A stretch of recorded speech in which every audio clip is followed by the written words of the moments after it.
scholars ran themselves as sort of corporate entities as well, using those similar sort of contracts. There's a really cool book called The Merchant of Prato that looks at some records found under a set of stairs, date from the 14th century, from a merchant who had, during the time of the dual papacy, he had shops up in Avignon selling armor. He had agents up in England selling armor. He had guys out buying it from the Italian armoring houses.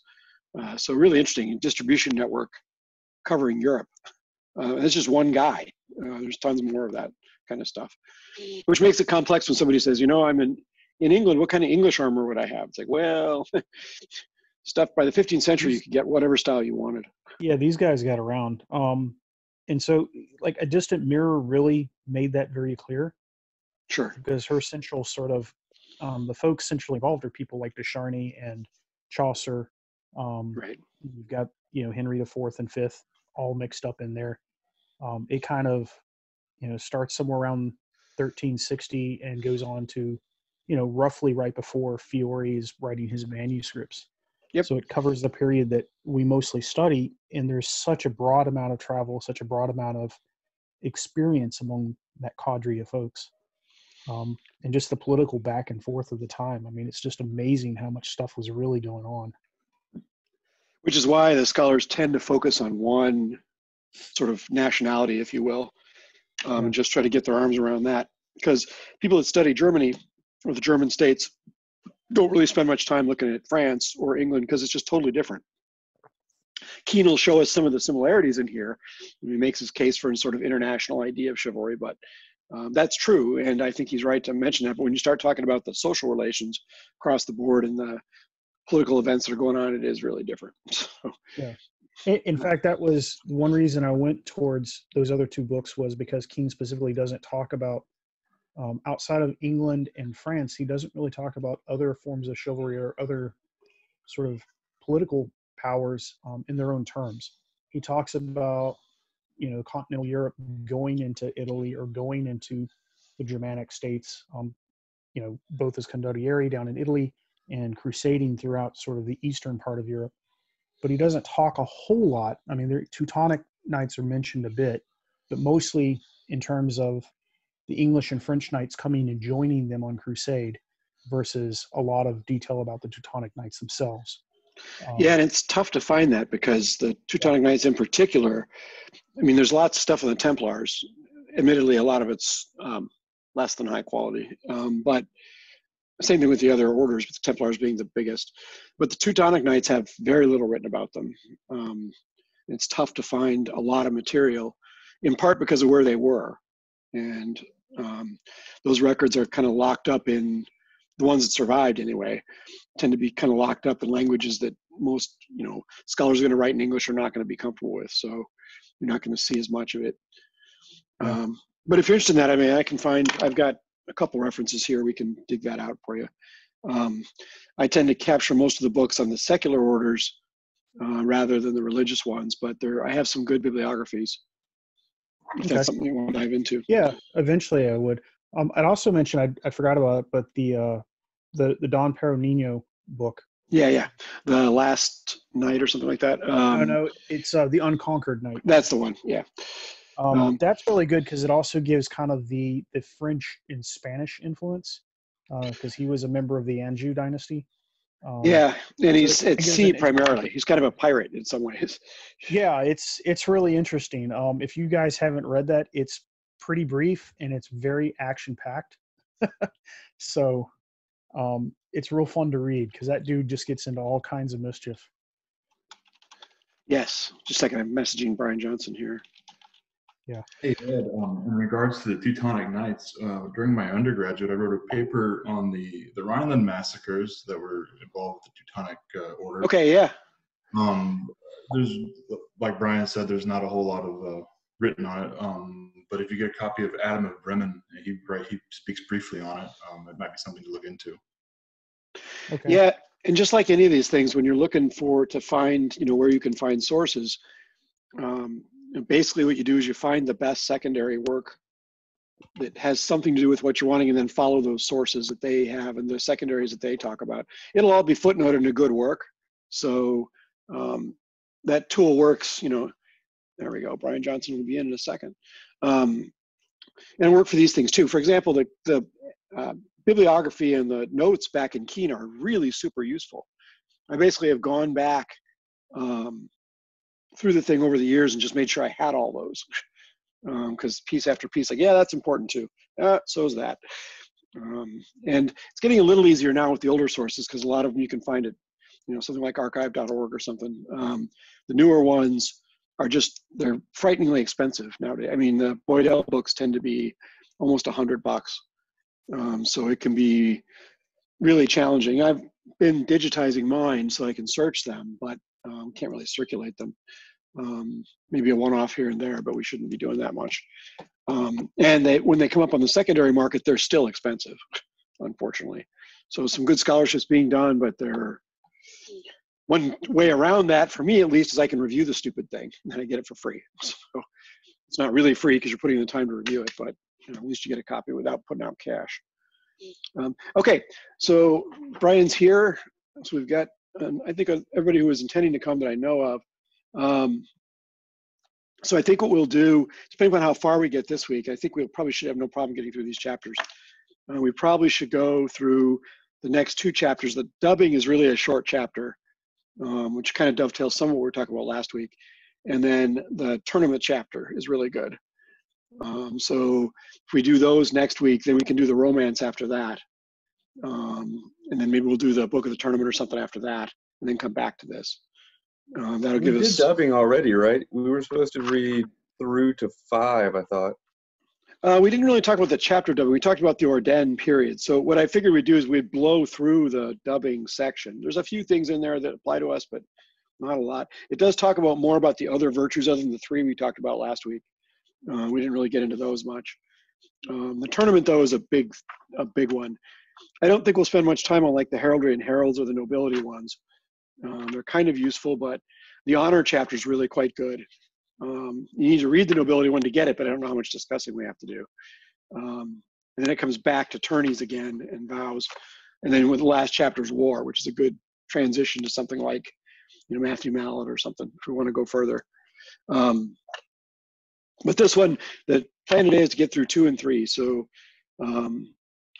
he's talking about, and this I think is really in a lot of ways core to what he's talking about. He's proposing what he claims is the secular origins of chivalry, which is different than a lot of 19th century stuff you might look at, that you find online, where they claim it's a religious origin.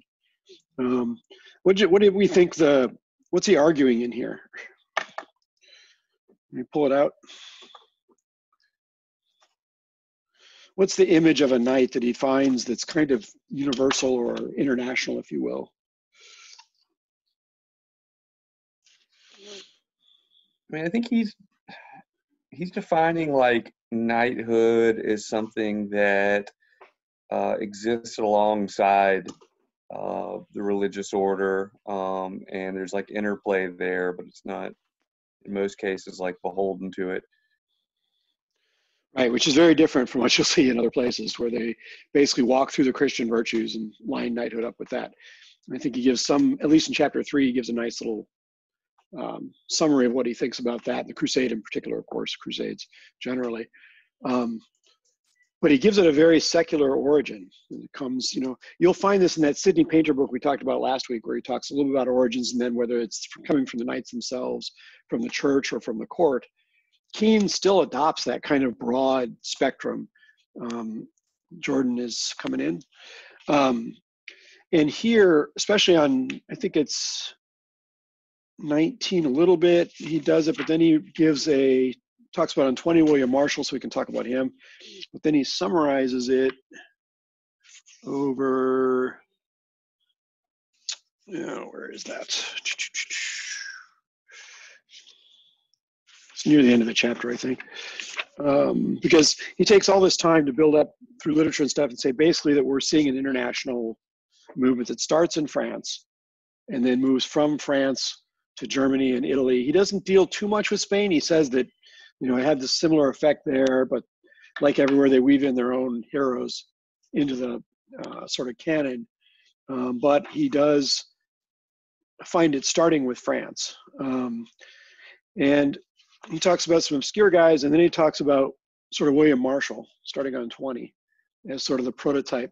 There are some really good books on Marshall. He is a really good example of how the early chivalric system worked.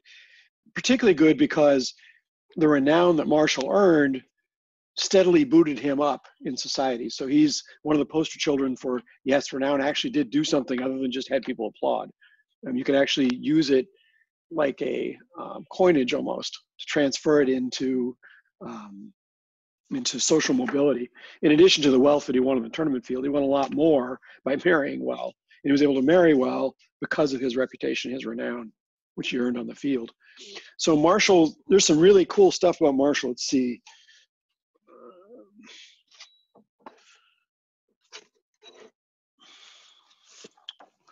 This one.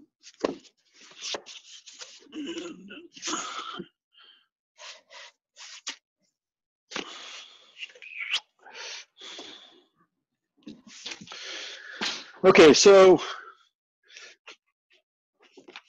this one by George Dubey, William Marshall, The Flower of Chivalry. It's pretty common, easy to find because it's used as a textbook everywhere. So you can usually find it for $5 or $4 plus shipping or whatever. Gives a really good 137-page intro to who Marshall was. I think, the summary we get in Keen is fine. I mean, it's excellent. He does cover the whole thing. But you can mine Marshall's material. This is the actual Chanson de Guillaume le Maréchal. Happily, it's in a side-by-side presentation, which is important because I'm researching, continuing the research on renown and stuff. I need to know what the French words are, not just what the English translation of whoever the person cited it from. Those are pretty good, but you won't find them, and you'll probably pay a couple $100 for them if you do find them. They're very hard to get. However, this one is a shortened version of, much like the shortened Charnay version, this one's kind of a shorter version of the thing, translated into English, of course, with no side-by-side. Unfortunately, it's a Boydell book, so it is not cheap, but it is in paperback, so a little cheaper than most of their books, probably in the $30 range, I would guess, something like that. And it's a good translation. So this Nigel Bryant fellow does a number of translations out of French, and his work is generally quite good. But if you're going to start and you're interested in Marshall, this one is probably the place to start, and then go up from there if you're really interested in this sort of thing. So Marshall's career is very much like that other knight that he pointed out, Gallius of Mantua, and the other 13th century field, Arnold of Ardres. Marshall's is similar. And so what he's trying to show is that there's a pattern going on. It's not just a one-off, and it doesn't just occur in the sort of biographies. Now these things, these chivalric biographies, this one's the first one. There are a number of others that follow, particularly in the 100 Years' War period, that are kind of interesting. They are at the same time romances, but they're also chronicles or biographies of what these fellows, wanted people to think of, how they wanted to think of them. So it is an idealized version, no question, but it does often translate where they were from, and it gives a window into what they wanted people to think, even if that's not what actually happened at the time. So they're really good. So if you think back, did the Marshall's experience jump out at you in any way?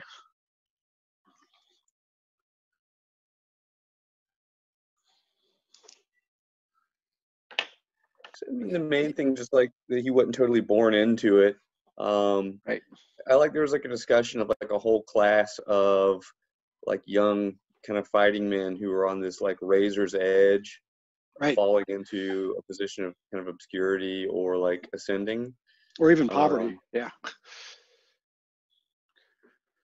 There's an idea of primogeniture, which means the land would all go to the first son, which puts the second, third, and fourth sons in real trouble because they either have to go into the church or they're trained in this aristocratic sort of environment. So they got to find some way to survive.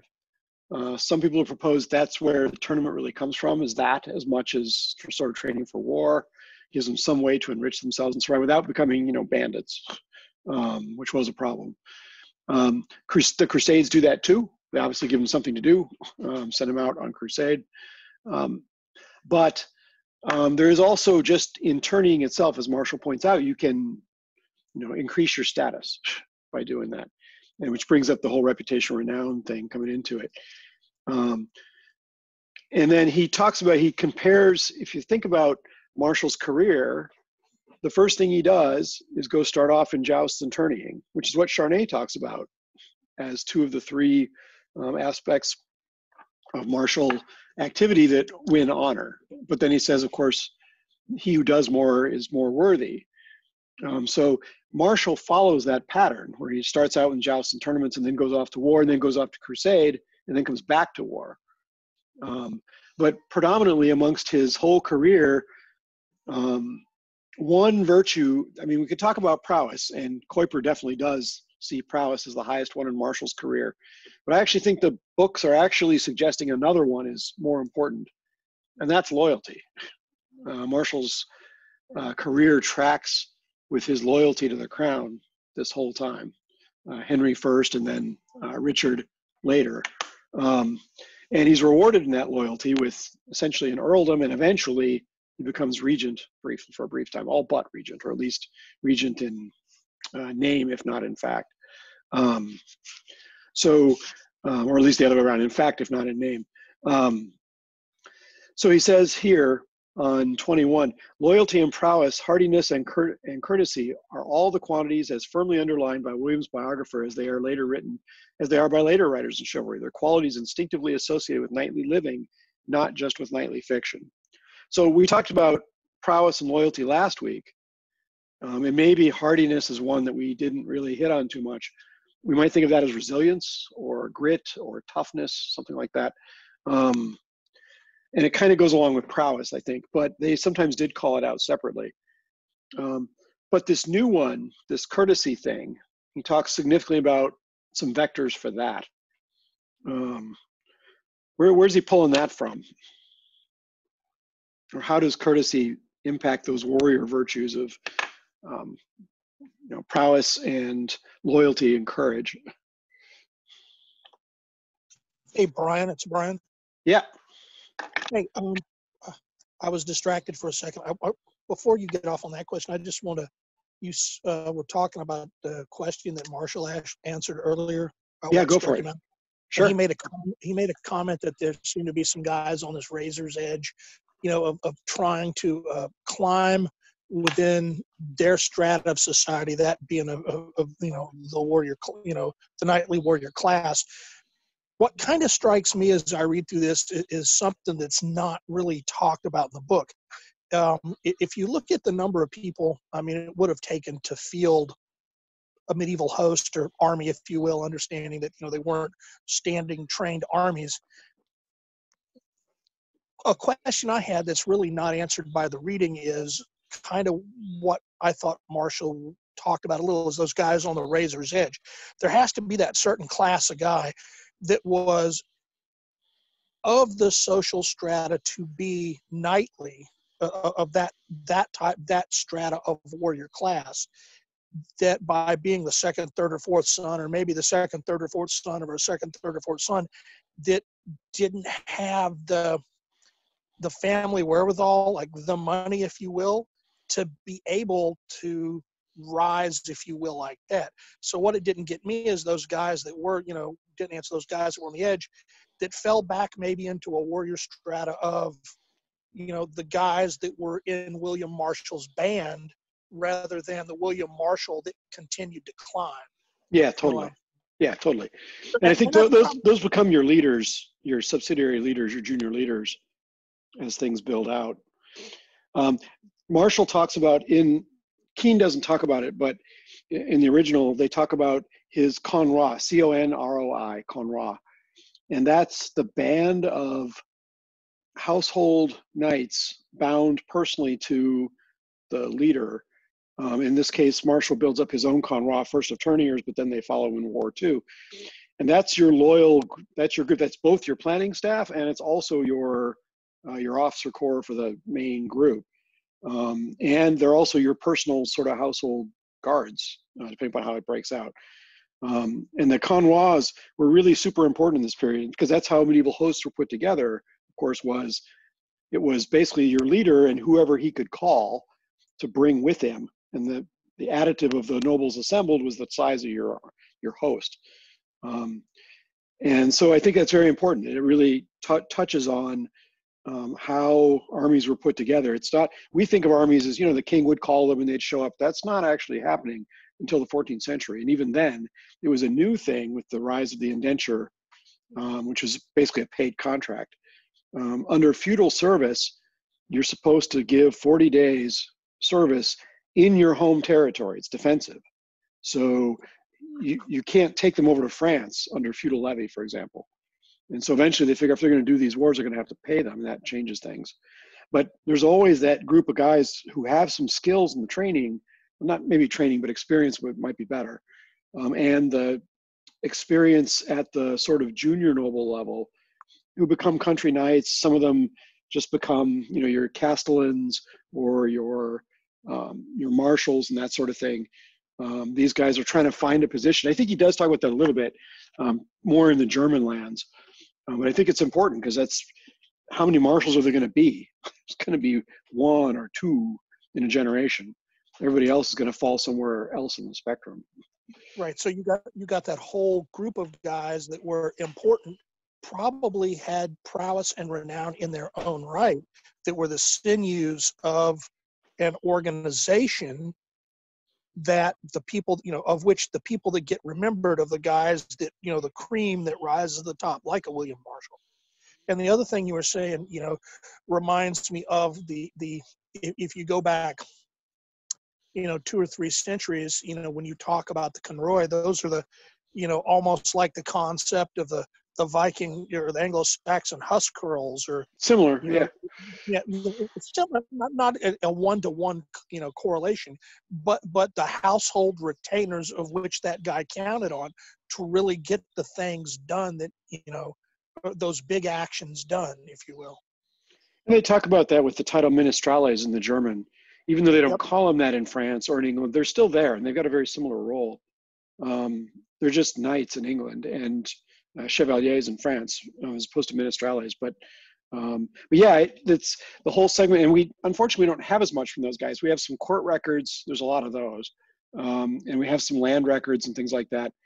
But they don't leave us biographies. They don't leave this rich sort of heritage. So we only get glimpses into what they're doing. And of course, if you look at it from the legal perspective, that's very twisting, because you're only seeing, if any of us were looked at just for the legal record, it would look really weird. So it's the same, it will be the same for them. They'll show up, here and there, and trying to build a whole life from that is really difficult. So I think historically there's been a challenge in trying to reconstruct what those guys' life was really kind of like. So, so when you talk about the ministrales, that kind of, gets to the question. One of the things I wrote about when I did my paper, the where Fiore fell in as a Liberia or Ministrale, in kind of that southeastern region of the Holy Roman Empire. Yeah, and we have so little. We're always guessing with Fiore, but if he was in that group, that's how he claims that. Oh yeah, he could, have claim nobility, as it were. Nobility is, as we'll see when we get to nobility chapter, it's a little bit slippery in the 14th century compared to what it had been before. Some of these guys, you can, it's something of a caste system, so it is difficult to move between your stations. It's possible, but tough. Be more like, India than it would be like here or Europe. And renown will help you, but it would have to be a lot of renown to basically pull that out. And you're probably more likely to get paid by, either big ransoms or pillaging to earn wealth than just purely by renown. Renown, though, does give you that sort of leadership credo, though, that you need to actually lead guys. So. Well, there was, I'm having trouble jumping back and forth in the book I'm holding here, but there was one of the lines that, when it talks about, what gains you more renown, when they talk about, the most renowned from war, and then even further codify it, local wars or foreign wars. And then it talks about, I think that's 92 or so in Charnay. Yeah. Yeah, there was some line in the reading that talked about, he who fights in the forefront for plunder should receives recognition, but he who fights in the forefront for honor's sake receives more. To paraphrase it somewhat. Yep. And that's Charnay's thesis in a nutshell, is that he, all feats of arms are worthy, but some are more worthy than others. So, and he gives, Sure. he's not making up that scale. I think he's recognizing what it was. But he's the guy that wrote it down for us, thank God, because otherwise we would never have it. But then if you want to consider the practicality of it, if you put it in 100 Years' War context, when you talk about guys trying to have social mobility, there had to be a certain amount, depending on your social status, to link it back to the, going back to what Marshall said about guys on a razor's edge, and my comment about the second sons trying to rise themselves, was there had to be a certain balance of, I'm up front to get noticed for notice's sake, but part of me is also up front to see what I can grab too. Oh, totally. Because I've got to have the money to continue to fund what I'm doing. Yeah. And it was, so there's and this stuff's expensive, of course. Well, not so much versus, but and practically. They both go together, I think, at the same time. They can live in the same person, I think. Sure. And Edward III's a good example of that, right? Was he, when he did his tournaments and stuff, is he actually trying to build political legitimacy, or is he celebrating the victories in France, in a chivalric way? Or is it both? I think it's both. How conscious he might have been of legitimacy, I don't know. We don't have a lot of records that suggest that. Certainly that was working, though. So maybe it was of consideration. If not of his, maybe one of his advisors. Let's move over to the courtesy question for a second. Where's that coming from, this whole courtesy idea?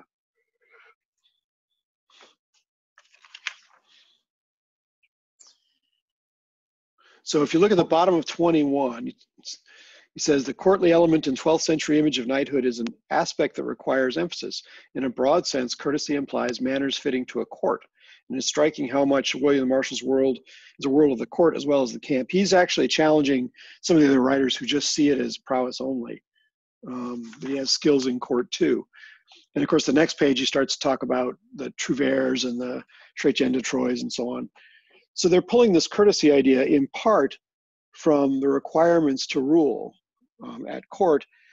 He doesn't play in this chapter as much on the romance. We'll get to that, but the softer influence of the lady, though it is mentioned in this chapter. I think he talks about it later, where he's talking about the influence of love as a motivator and so on. Is one of the things. We'll get to that a lot when we talk about chrétien. But just, do you think courtesy comes from that, or does it possibly come from the warrior group themselves? Or maybe to what extent? Go for it. I think it kind of comes from the warrior group itself. The unarmed society is a polite society. If everyone's walking around with a sword and the skill to use it, then it behooves you to be nice to the people who can kick your butt. Yep. Are you up, Brian? Do you have something? No, I was just had a hard time hearing whoever was talking. For some reason, it came in very muffled. That was Tom. Yeah. Did you get what he said? He said basically that everybody's armed, so polite society being an armed society being a polite society, and so on.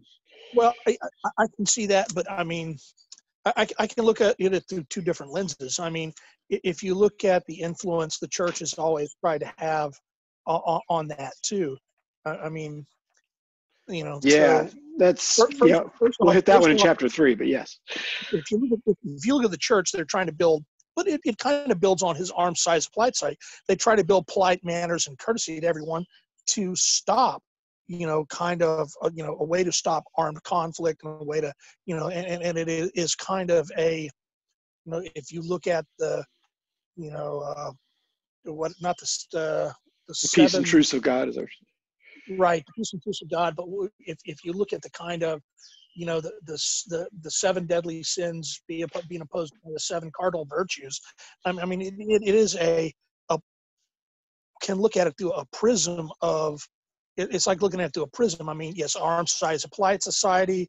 You look at it through a, even if you want to say a modern military kind of lens, like, there's a certain amount of courtesy and politeness within the ranks. I mean, I don't disrespect my, the guys that outrank me, the salute, the sir, the greeting of the day, things like that. I mean, there is kind of potentially that application there.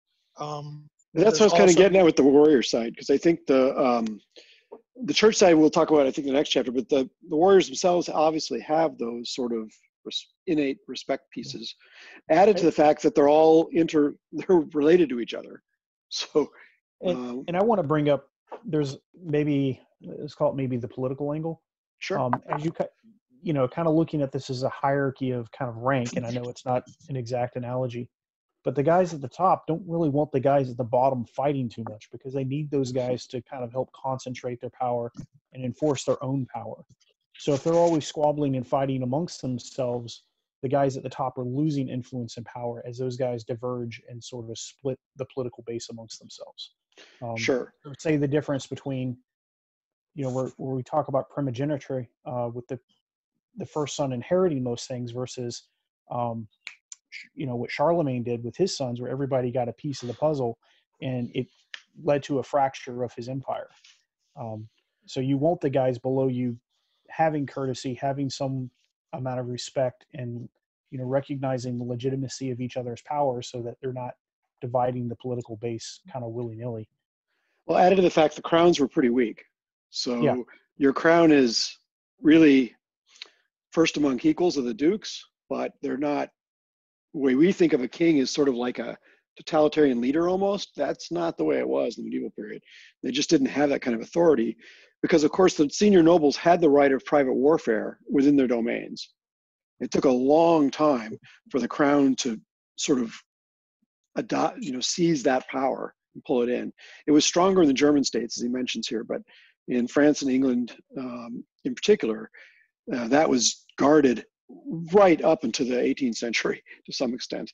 But it ends up becoming a sort of crown versus the nobility, a tension there that existed for a long time, and then a city versus country thing later. So that which, you know, arguably we have some resonance of that now. And so I think that, yes, the political side is a big piece of it, the professional warrior respect for one another. And then he adds the sort of courtly ideal coming from the idea of what a person at court should be. And so this very rapidly, he's picking up where Sidney Painter left us last week, which is that this influence of the court and the lady has an impact. Now, of course, that impact's going to be different on each and every knight, individually or man at arms. But it's one of the influences that will be important going forward. And we talked about the example last week of Ulrich von Liechtenstein, you know, who basically takes the courtly, knightly errant thing literally, goes out dressed up as Venus to try and get some jousts.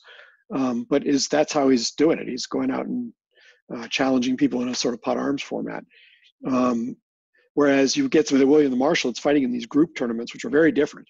The tournaments in William Marshall's days were a group of horsemen, two groups of horsemen basically gather up. They point out between two towns and say, yep, the tournament's here today. Unfortunate if you have property in those towns, or between those towns if you have crops, that's too bad. Almost like a military maneuver, unit on unit. Yeah, very much so. And it was all but, Juliet Barker calls it a simulacra of battle. So it's very difficult to distinguish it from battle, except that you're not actually trying to kill people, but you are trying to take ransoms. So there isn't much to distinguish it. And in the light of that, that's where the peace and truce of God come out of, because they're just destroying all kinds of stuff. And much like, Ed, you were talking about the crown, you know, preferring that their nobles not fight each other, that was also true of the church, who didn't want it for the same reason. Once we get into the crusading era, they would much prefer, they sort of get off that more biblical kind of pacifism, and they move up towards, well, we're going to take this and we're going to point it at something. Defense of the church. It already exists. What are we going to do with it? And so they decide to sort of adopt, at least that's Keen's thesis here, and I kind of have some sympathy for it. But there may be more. Anybody else want to hit anything else in there in the courtesy bit? You look quizzical, Marshall. Like the simplest like origin, it seems like, for that is just the fact that they're like have these clearly defined social orders. I mean, so if you've decided that you're not a farmhand anymore, then you're going to start to develop behaviors and habits that make it clear to like people around you that you belong to a certain group. Like, you know, you're going to pick up your you're going to start, your culture is going to start creating these rules. So I just feel like every kind of segregated culture in history has done that. Like, you know, even loosely defined, even the middle class, you know, now is going to behave ways to try to show that they're not like the lower class. Oh, totally. Yeah. I think, in fact, Keen, I would say, I would characterize Keen's whole approach to this as a cultural one. Because he basically looks at the ideas and the beliefs and the sense of identity and so on.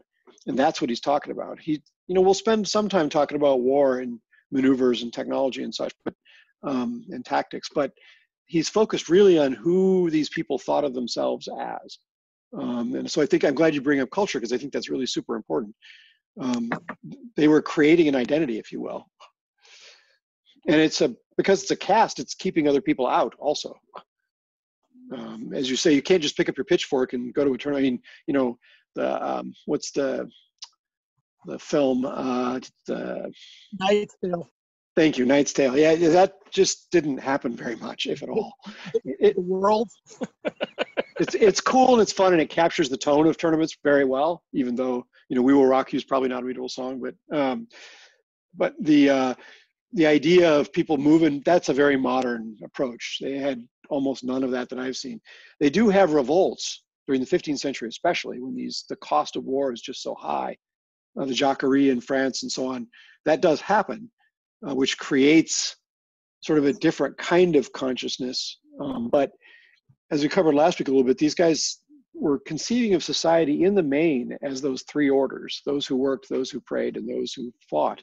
And you stayed pretty much within your order. You could move around between them, and there was more flexibility between those who prayed and fought, obviously, because that's where the people are coming from. So those two had a lot in common, and they both probably agreed that the other group was important, but not in charge, not going to be in charge.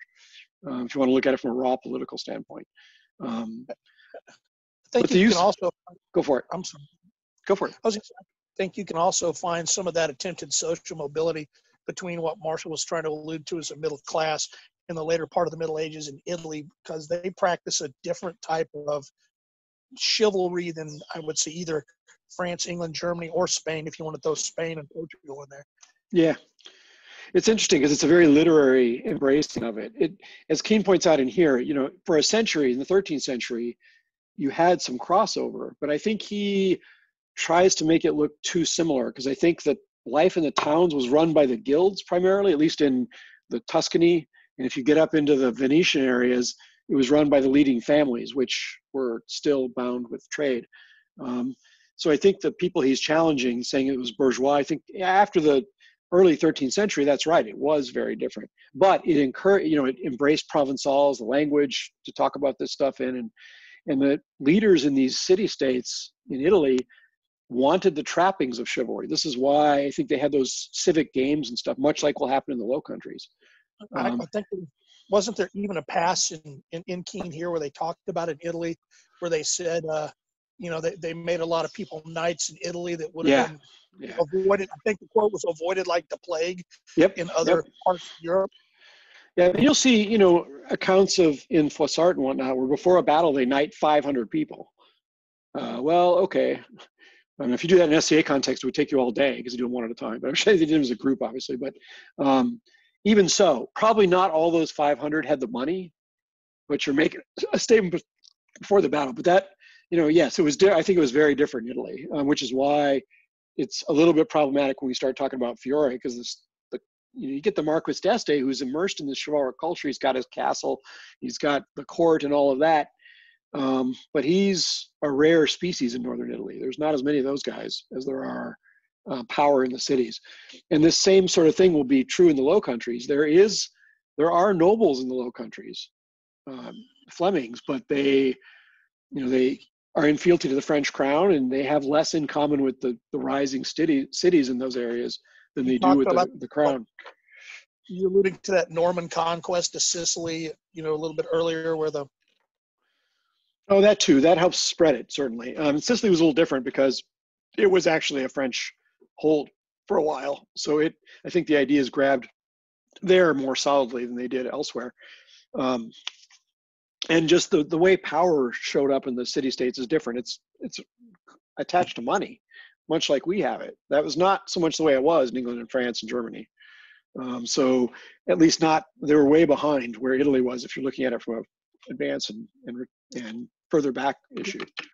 You could be very land rich, but not have a lot of mobile wealth. Yeah, definitely.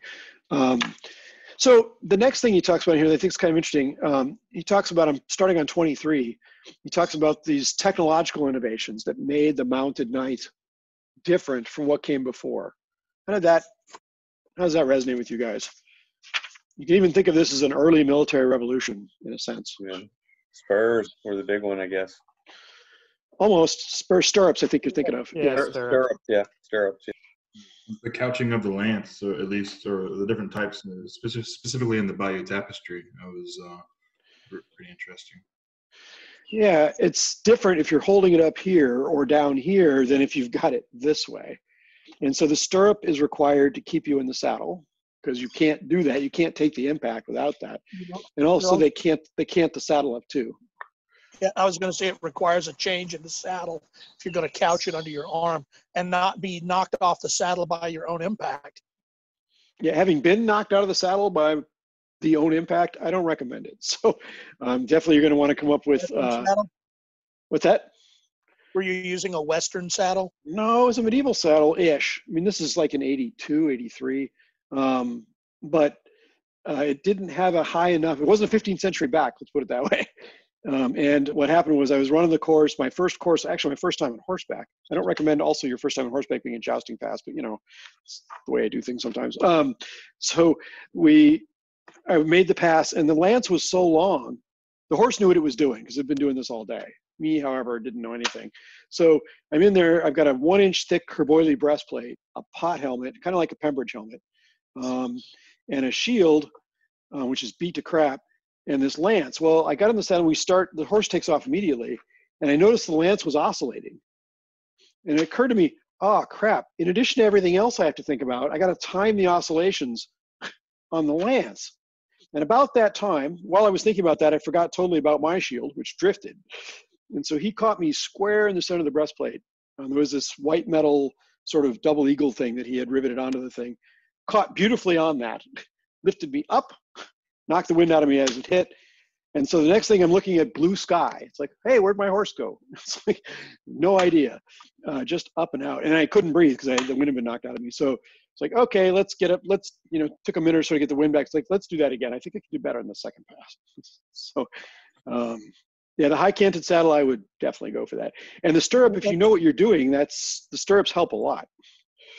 Well, it's also linked to where the stirrup set to where you're more standing in the saddle than right. Crouched in the saddle. Yeah, and it's not clear to me. And I mean, I've got 3 or 4 books on this, but they don't actually say when that shift happened. But clearly the stirrup was the most important thing. There's a huge controversy known as the Stirrup Controversy, which, how important was the stirrup to Carolingian knights and the setting up of the Carolingian Empire and the pushing of the Moors out and so on. We don't really know. Kelly DeVries would argue that it wasn't important. Bernard Bachrach argues it was important. So it's one of the things that I put grad students through. We read, both sides of the debate and sort of argue it out. It isn't really important to us exactly when it happened. It's just that it did happen at some point, and it does enable the couch lance. That's not really in dispute. So, but just for your background, so there is a dispute and people argue about it all the time. So yeah, that was gonna be my main question, is because with the stirrup, you see more straight-legged riding. But what was the practice before that? Was it more of a high on the saddle and knees up higher? Knees up higher, and of course you're holding on only with the calves. So that's tough if you've ever tried it. I've seen some work with historic saddles of the era where they had these kind of odd points on the edges of the saddle that kind of held your thighs down. So you could sustain some impact forces. It would press down on your thighs instead of necessarily lifting you out. But of course, the canted saddle with proper stirrups probably allows for more force to be transferred and sustained. Right, and you've got a couple of. Think of what you've got in terms of vulnerabilities on horseback. So if you're the rider, what are you worried about? Other than coming out of the saddle because you you cast your shield over. I heard pole arms. In general, I mean, first thing that would worry about me is someone taking the horse out and the horse going down on me and being stuck under the horse. Right. So you got the vulnerability of the horse, number one. Go ahead, Ray. Vulnerability of your extremities, legs and such. Right, which is why we see Kerboilie armor on the greaves first, the lower leg first, because that's where it's hanging out there and the shield doesn't really defend it very well. Ray, go for it. I was going to say, is that where we see the development of the kite shield, or the, I guess, the teardrop shield where it comes down across the leg? Yeah, precisely for that. And you can use it on foot, of course, but it's much better in the saddle. Even heater shields tend to retain that shape because of that reason. You're trying to guard that thigh, but it doesn't really guard the lower leg. So the problem with the big shield is it gets caught on things and people can grab it and stuff. So it only lasted kind of a short time and then they got rid of it. They went to much shorter shields. And I suspect it's just because of the vulnerability of that. If you watch guys do the Hastings reenactment and stuff, they tend not to want to get nose to nose if they can avoid it. So the horses, the defense for most of these things, there's some other things too, right? They can grab your bridle. That kind of bites if they grab onto it. They can cut the girth. That's also a problem because you're not staying in the saddle if the girth is cut. So, and of course you can wrestle, pull the guy out as Fiore does, just pull him right out of the saddle. So the way they managed this and countered this, of course, is with speed. You drive through, you take the shock, and then you're not grabbing any of that if the horse is coming at you. There's a display, I think it's at the new version of the Metropolitan Museum where they've got, a series of horses coming at you. And stand there for a second and think about, okay, could I really stand here with my little pole arm and hope that one of these horses gaffs itself on the pole arm? Not unless both guys on either side of you are doing that too and you have confidence that they're going to stand. So before you get disciplined infantry, you just don't see that because it's just not. I mean, Edward III does it with stakes in the ground. Okay, well, that's better. Defensible position, both wings are anchored. Terrain as well. Right, using terrain as a sort of fortification. But only in Switzerland first do you really see the pikes come together because they're cantons and they're training together all the time. They've got cohesion. And they've got terrain that says you have to fight in a pass. Coincidentally, of course, the Greek phalanx also comes from warfare that's conducted mainly in passes. So it's initially, at least. So go for it. I said Scottish Schildtron as well. Yeah, from the Highlands rather than the Lowlands. So the terrain where you fight makes a lot of difference. And of course, we're talking England and France for a lot of this. But yes, there's also Ireland and Scotland and Germany. Lots of rolling hills. Good cavalry country. So there's a benefit for them too. And so your infantry would need cohesion in order to stand by themselves. So the argument is in medieval military history is how important was infantry, right? And so most of the literature doesn't talk about those guys. They talk about the ones that they're written for, which are the guys in the saddle, the martial elite, rather than the other guys. So we think in most battles there were infantry and such present. But it's going to be very hard to decipher what their role was exactly and what their influence was. Kelly DeVries tries to do that a little bit in a book called Infantry Warfare of the 14th Century, which I have it, but it's not right here. It's a good argument that infantry is always the dominant force, but I think he takes a lot of examples from post-Edward III when they're using defensive fortifications, like the 1306s before that, the Battle of the Golden Spurs in the Low Countries, where the burghers basically came out, put stakes everywhere, and used the gullies to break up the cavalry that way. Well, I mean, if you look at even with cavalry tactics, I mean, when you first make when you get the couched lance, the ability to do an actually shocked charge that's devastating, then you have to develop the tactics to do it. Yeah. And then develop the tactics to reform your cavalry. Because if you look all through cavalry tactics, even look up to the Napoleonic period, I mean, one of the great problems with cavalry is after that initial charge, reforming them to do anything again, as opposed to having your cavalry devolve into, individuals or knots of guys that then can potentially become vulnerable to other branches of, military, whether it's archers, crossbowmen, infantry, or other formed cavalry once they're disordered. Sure. Or just dissolving. Because the other problem you have militarily here is that, of course, ransom is what you're after in booty. So once you break them, it's really not in your interest to reform and go break some other guys. It's in your interest really to go get some ransom so you can get paid. A significant problem, even while they're trying with ransoms to try and soften the impact of war to some degree, because you're not trying to necessarily kill all the leaders on their side, you're trying to take them ransom, which is a noble thing in its own right. I mean, there are some scholars that argue, Peter Crouch is one of these, and I like the argument, that one of the differences you see in medieval warfare as opposed to warfare anywhere else is that attempt to actually try and limit the bloodshed through the use of ransoms in particular.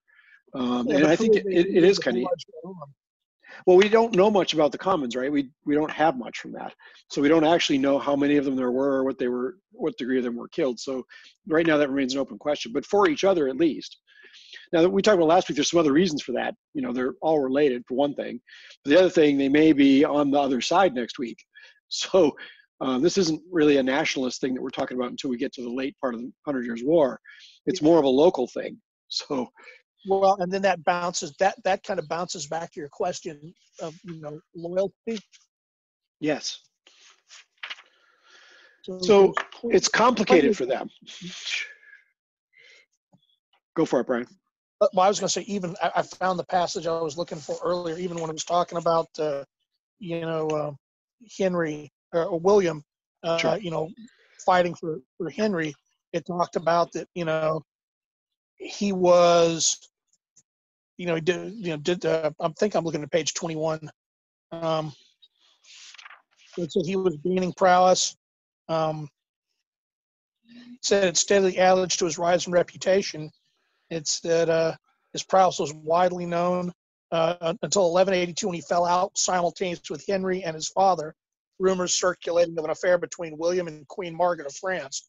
So he kind of, the minute he falls out of favor, two other of the great French, two other great French nobles are like, oh, well, want to come work for me? And knowing that at different times, those guys all fought with and against each other for influence and land. Yeah, in addition to doing tournaments. So how exactly, man, I'm just posing a rhetorical question. So how exactly is loyalty defined? Yeah, it's you'll notice in a lot of the romances, that's the central question they're wrestling with, or how you resolve those tensions. Go ahead. I'd also offer a distant mirror has, they're the main person driving that book has that same problem. His wife is the daughter of the King of England, and he's directly related to the King of France and in direct service to the King of France. And there's many times, this is the beginning parts or the middle of the 100 Years' War where he's on divided sides. I mean, he can't go against his father-in-law. He can't go against his king. So he has to kind of straddle that line and live in both worlds and understand where his loyalties lie. And some of that winds up, he goes off crusading because that's kind of a safer option. Yeah. Plus it gives him more renown, right? So yeah. He doesn't take anyone off by going and, beating up on the Germans and the Poles and whatnot. Or at least he ticks them all off equally. So, I mean, at a later period, you want to talk about divided and switching loyalties. Read anything about the War of the Roses. Sure. Although by that time we're almost post-medieval on some of this. These things. It's late, mid-late 1400s. But it is, but I mean, some of the ideas, like the way they look at treason is different then. So you're going to take the people that lose the battle and execute them. That's different.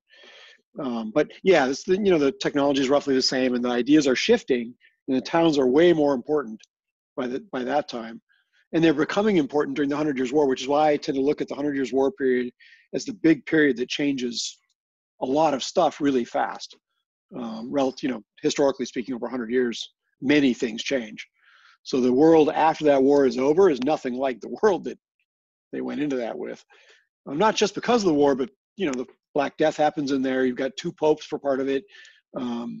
You've got the rising cities going on at the time, plus the labor rates shifted because of the Black Death. So, and the demands that these wars caused, all those things happening at the same time, along with some crusades. So Wait, when did the what they call the mini ice age in there with the climatic? that was in there. change? That was in there too. Yeah. And the only reason I bring that up is how that affected, the economics of the time. When you throw in the Black Death and the loss of people to actually produce food and goods, I mean, you throw in the climatic change, making it harder to do that. It creates a kind of a shift in why you would consider, in why I might fight wars and how I might fund things. Distant Mirror is a good one that tries to bring all this together. I think the subtitle, if I remember, might be The Calamitous 14th Century. Yeah. Because it really, I think Tuchman's one of the first people to really recognize and bring all that together. And she lays it out there in a really lucid way. So it's very accessible, I think, and compelling as a read.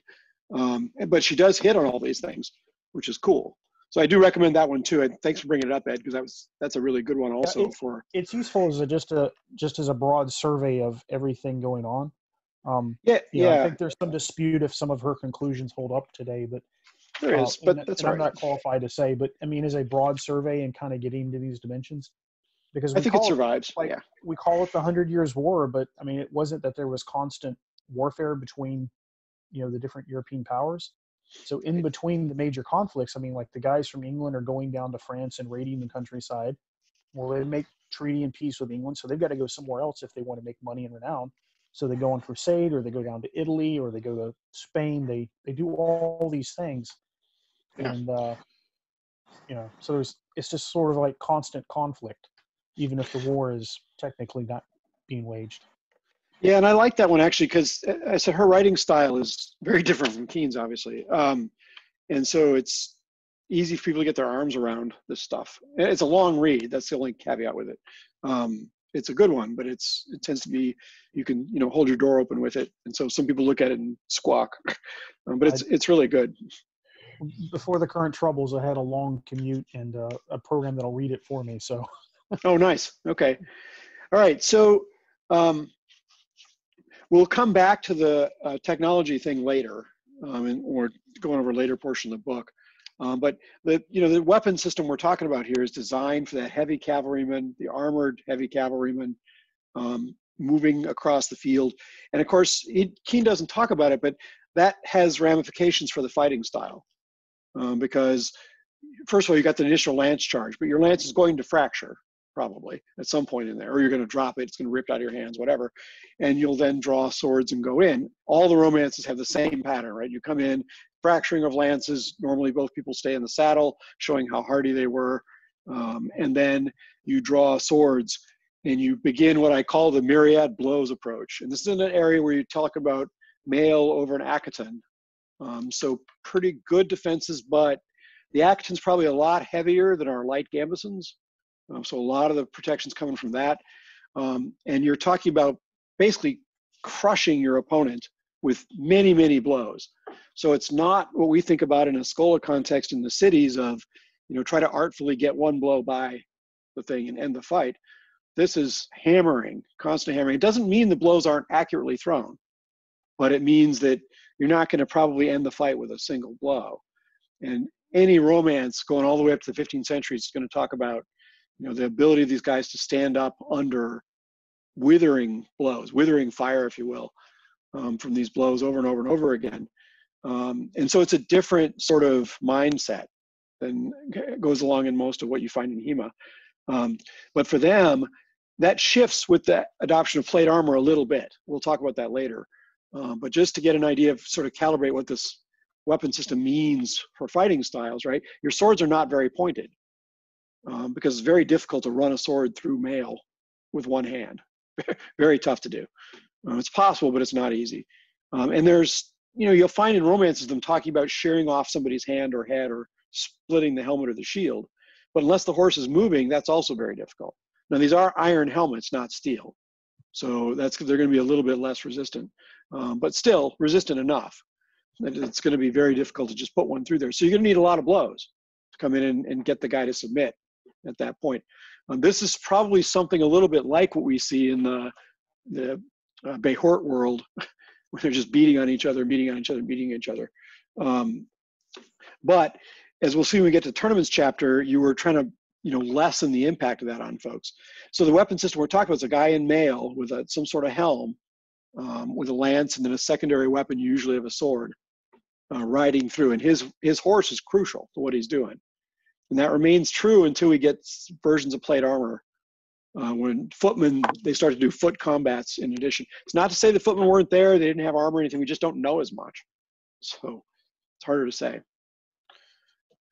So that's the thing we're talking about, at least up into the mid 14th century when armor starts to shift.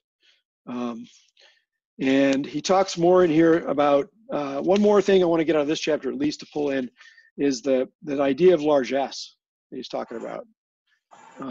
Generosity, if you will. Do you have something, Brian? No. Okay. I don't know why that I did not have Okay. anything. Sorry. Just gives me a green box around your thing. So Before I went by, I'm setting out on my deck. It must have queued okay. up noise. No sweat. So this idea of generosity, I mean, almost to the point of ridiculousness sometimes. There's a story in William Marshall's song about how he goes and cleans up this tournament, which means they captured 12 or 14, his Quanoi, his group, captures 12 or 14 guys on the other side. That's a lot. They have a huge, and they essentially spend all that money on what amounts to a big party, giving gifts and so on and so forth. So there's a very different consideration for what largesse means. In part, it's celebrating the position, but also avoiding avarice is thought of as being really super important. That doesn't gel well with our 21st century, merchant class, merchant group idea that we really come from. But it is a critical part of theirs. To them, money and wealth was a different thing. It was come and go, and they didn't view it as security so much, probably because the security resided in their renown and in their land. So, but the money itself was not as much of a big thing. But it was important that they be seen to express largesse and generosity. And you'll see a lot of examples when we read through Eric and Enid and stuff. Keep that idea in mind, because you'll see examples of that where they go out of their way to try and show that this stuff. And I think you can still do it today. I've seen examples of somebody, finishing a fight, pulling off their gauntlets and handing them to their opponent. That was an awesome fight. Here you go. An expensive, measure of largesse, but it's echoing exactly what they were talking about.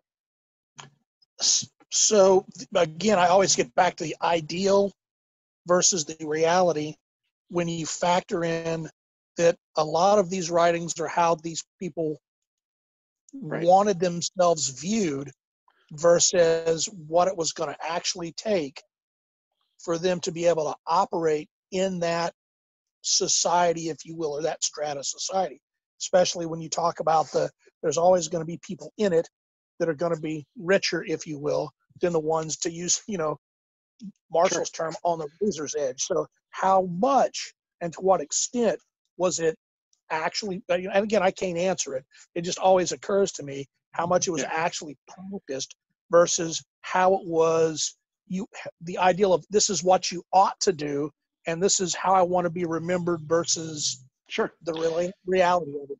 So what you'd probably try to do is you'd probably try to capture as much of the renown from largesse as possible without, being stupid. There's also talking about that. And so the trick is for us is to find ways to exhibit generosity and largesse without being stupid. Their framework was a little different, I think, but the idea is still important. And so it plays out into how do we execute that today without giving your mitten gauntlets away.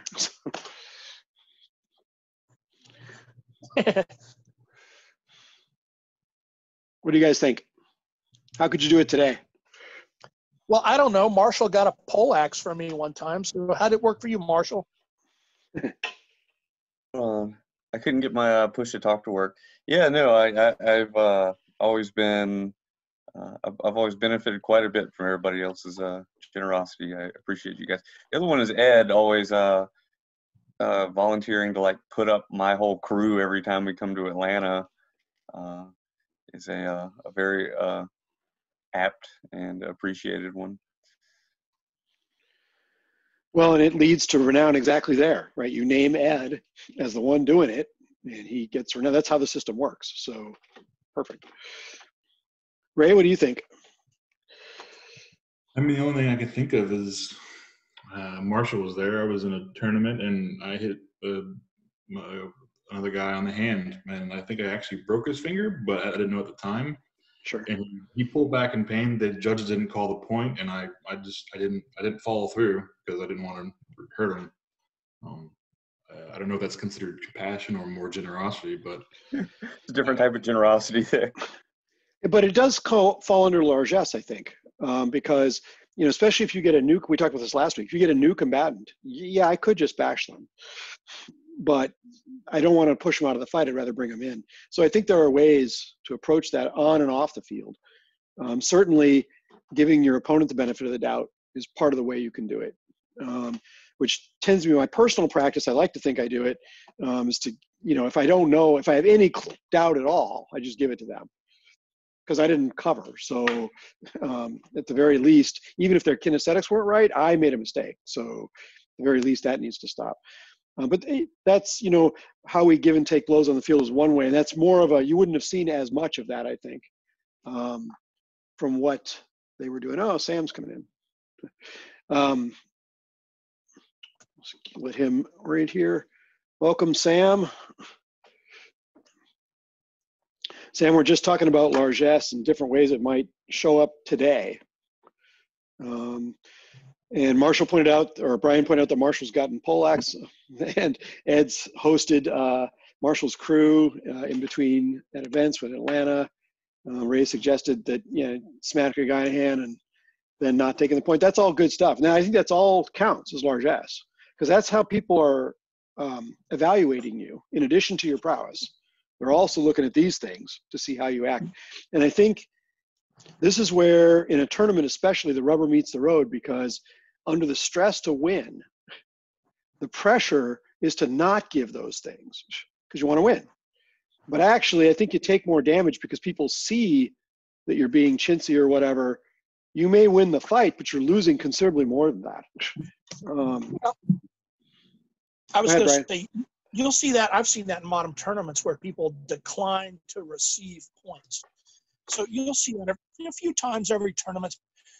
And then a lot of the ways you see that in some of the modern HEMA tournaments as well is, so since it's a timed bout and you're in a ring, if you're up by a few points, like, you know, just so since it's a pointed thing, you know, there might be one pass of 10 to 15 seconds left, which, you know, if we went chest to chest, you could give 3 or 4 blows in that time frame, but I could also lose depending on what I receive. So the inclination might be, well, if I'm up by a point or two, I'm going to try to run the clock out, so to speak. Sure. Yeah, and sure. You can tell when people are doing that, and you can also tell when people move straight to the middle of the ring to give a, you know, to not run the clock out, so to speak, to make another pass of it and give the person the opportunity to take or receive a blow. Yeah, and I think when doing that, you can't lose, because by doing that, you know, you come in, if they do manage to get enough points to do it, well, you showed the largesse to go in and do it. You could have, you know, games bounced along the edge of the ring and ran it out. That's kind of cheesy, though. And so, and I think that's the way it kind of comes across. Y'all are better men. Maybe. You earned those points earlier in the fight when he was being lazy. You did. But this is sort of that taking the blow thing. It's like, yeah, I can take your best and still win. This is that thing about, you know, do I challenge the guy I think I can beat, or do I challenge the guy that that I probably won't beat? But if I challenge that guy, I can't lose. Because if I manage to beat him, I'm in great shape. If I get hit, everyone expected, yeah, well, he's way better than you. So yeah, of course you're gonna. So you can't lose in that instance. You might lose the points of the tournament though, and if it's an elimination style tournament, you know, that does take you out conceivably. So. Well, you know, I've been set down in HEMA tournaments. I mean, Marshall, the biggest one would be Sam Spruill. I mean, Sam set me down in an elimination bout of a tournament because I was up on him by a point. I could have run the clock out for 15 seconds, but I went to the middle of the ring and he managed to get one on me that was worth 2 points. So he wins by 1. But I mean, I didn't particularly feel bad about losing it, because had I done better, he wouldn't have been able to get the 2 points in 15 seconds, even if I stood in the middle of the ring. You know what I mean? You're probably right on that one, but there's the other side of me from fighting Sam that goes, man, I'm wondering in a 20-foot circle if I could keep him away from me for 15 seconds. I think he'd sneak up on me and get his dingers in if he wanted to. Plus, you'd be on the edge of the ring then, right? So. Sure, but sure, I wasn't happy about being set down. I mean, I didn't walk to the middle of the ring going, well, Sam's going to hit me. Yeah, I walked you might as well just take him in. Sam, you might as well just take him in the center of the ring. You're going to get him at the edge or in the center. No, I hear you. I think what you're saying is a tricky thing that's valid. I use that as an example. I mean, I've done that a couple of times in HEMA events, and, it's been okay for me or not been okay for me. So it's just me. I always move to the center. Well, I think a lot of this ends up being how you present it. You could actually take either option. If it still signals respect for the opponent and communicates well, then you can get away with a variety of actions. Because these things are essentially communications between you and the opponent and you and the gallery, the people watching, and in HEMA's case, the judges as well, as to what that means. But you could, make them come to you, for example, and not move. That's another option along the same rounds. You are risking being up against the edge of the ring, which if you lose points for getting pushed out, that maybe not be the best strategy. But I think the perception is that I'm not saying you have to do this, because if it becomes a compelled thing, then it's no longer generosity. It's what we all do. It's expected every time. It's like, yeah. So you need to find individual ways to signal that generosity, because largesse is a mechanism to signal respect ultimately.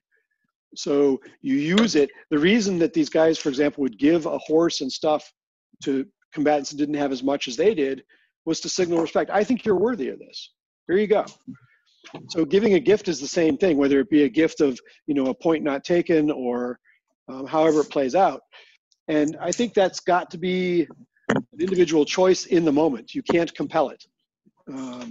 Otherwise it won't work. So it can be tricky, but I think it gives a lot of room for individual expression. That's what Renown really is. One of the reasons I tend to like transitional period armor is because there's so much individual expression in the gear, and that reflects the individual expression then that you're giving on the field. And that's cool. And they're trying to build some of that in the HEMA culture too, with the patches and things like that. So some of these ideas carry over, and they're not just limited to the medieval original, but you're going to see echoes of them either in a cut and thrust world or a HEMA world or a Hort world or wherever. There'll be ways that they show up. It's just the cultures will suggest certain ones and probably not laud other ones based on what goes on. There are a lot of people, Marshall, that just, they do this in an SCA tournament too. They figure out what the points are they need to win that list, and they try and work their way through the tree that way. That's okay. I mean, you can still do that, provided that you've made some way to obviously express joie de combat, enjoyment on the field. I find that smiling and laughing is one of the best ways to do it. Expressing camaraderie with the opponent, going up there, shaking hands, all that kind of, well, maybe not now, maybe we got to bump elbows or some stupid thing, but I mean, going up there and, making it obviously clear that you're out there because you love it, whether you win or lose. And I think it's actually difficult when you lose to show that, because you're probably disappointed in yourself. Everybody should be talking with everyone, even in a busy HEMA tournament, at some point during the day that they fought, to discuss the fight and to kind of, appreciate each other. I think it's a habit that everybody needs to be in. And I mean, and then you can still kind of play the game, and admit Sure. that both people are in a game and they're trying to win, probably, much more so than a PA format, but you still get that camaraderie, and nobody's walking around scowling at each other, not liking each other. And so I think that's where you fit it. And then within HEMA, the declining the points, I think, is one of the biggest current expressions of courtesy, because that's an immediate, painful hit. And then people see that and appreciate it. That's meaningful. And your opponent respects it. Usually the guy's going to salute you back after you do it. Right. It's almost formalized, Yeah, and it's... Go for it. I like in the HEMA context, I haven't been to as many tournaments as Brian or Marshall here, but I mean, I see virtually every time the combatants salute in some way. It's personalized. People do it in different ways. And almost every fight I've ever seen, they hug it out at the end. Yep. very few people don't have some kind of expression of gratitude or joy in the fight coming out of the fight. Even at the high levels of the the end game of the tournaments and such, people are generally hugging it out or giving some acknowledgement at the end that they value being there. Well, this is where you'll see the tricky part for some folks, because some people immediately get mad with themselves when they lose on some level. The problem is that even if you don't say anything, that can get communicated through the body language pretty clearly, and it comes off almost like you're mad at them, which is tough. And you'll see if you're coaching or you're fighting in these things, you'll see, if you watch closely, you'll see it. And the trick is to try and make it so that you're ultimately, so you're not actually mad. It's like, oh, there was a HEMA guy up in Washington, Sean Hayes, and when he would get struck, he gave off this, oh, thank you. I was like, what the hell? It's like, and afterwards, the first time I fought him, I was taking him pretty good, so he was getting hit a lot. He came in and said, I said, what was that all about? And he's like, well, you were showing me holes in my defense, and I actually really appreciate that. It's like, it didn't come off as a, an affected thing. It was like, that's how he felt about it. And that's what he was saying. So there was no chance of him getting mad unless, I'm doing stuff that's off the reservation. But I've been in many other tournaments where I've seen people either get mad at the judges or get mad, at themselves. Their own personal performance is usually what it is. It's not usually the opponent, although I have seen that too. The judges usually. People bitch about the judge. Bitching about the judges has to end in HEMA. That's like the big culture thing I try to push in our club, that there's under no circumstances are you allowed to bitch about the judges, because that's a crypto way of bitching about your opponent, robbing them of the victory, not acknowledging your own limitations. I mean, it's like the worst behavior, even when, because everybody's constantly getting robbed. I mean, it's the amateur judging, nobody who wins a tournament that's judged didn't benefit from the judges at some point. So that's the most annoying, the deepest sin, I think. You got something, Ray?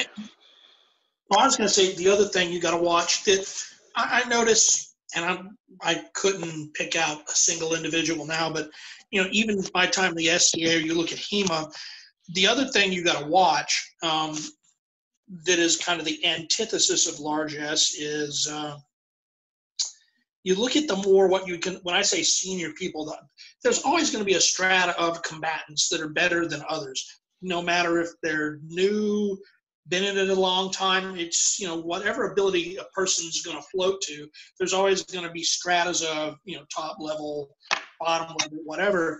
And it is the arrogance of being seen or valued as a top level combatant that, you got to kind of fight against. And I by no means think I'm in that level, but, you can see it in some people. If they're a, top tier, you hear in HEMA, consistent podium finisher, there seems to be a stratification of where they will not only associate with others that are perceived of their social status, that the vast majority of the plebeian others, it's hard, they're not accessible, hard to associate with. If you guys kind of get what I'm talking about, where they almost, not that they are unapproachable because newer people are afraid to approach them, but they give off this air of unapproachability unless you are of a certain level. Yeah, that's not unique to HEMA. That's all of these things have that, definitely. Yeah, you have to watch it because I think there's something kind of related to that where we talked about this last week a little bit with combatants pushing in versus pulling versus pulling in versus pushing out. But one thing that happens also is, I've seen this before, it's not intentional, but it actually comes off in a really patronizing fashion. So you lose to someone, and the first thing the guy says is, oh man, I fought like crap. It's like, oh, whoa. What you just did is rob the victory from them. I don't think it's intentional usually. It may be subconscious, but it's not intentional. And yet it's really destructive. And it's kind of related to that in some ways. I've seen combatants who do the exact thing that Brian was talking about, SCA Dukes and so on. And then you do hit them and they're like, yeah, I suppose I'll take that one. It's like, I think that was good. It's like, well, yeah, exactly. Don't do me any favors here. And of course, you can hit them, 7 or 8 times. And it comes into some degree with blow acceptance, which is a problem they have. You wouldn't have as much in HEMA, but it does happen where they just don't feel like you're not as good as them. All this stuff needs to signal respect for the combatants across the board.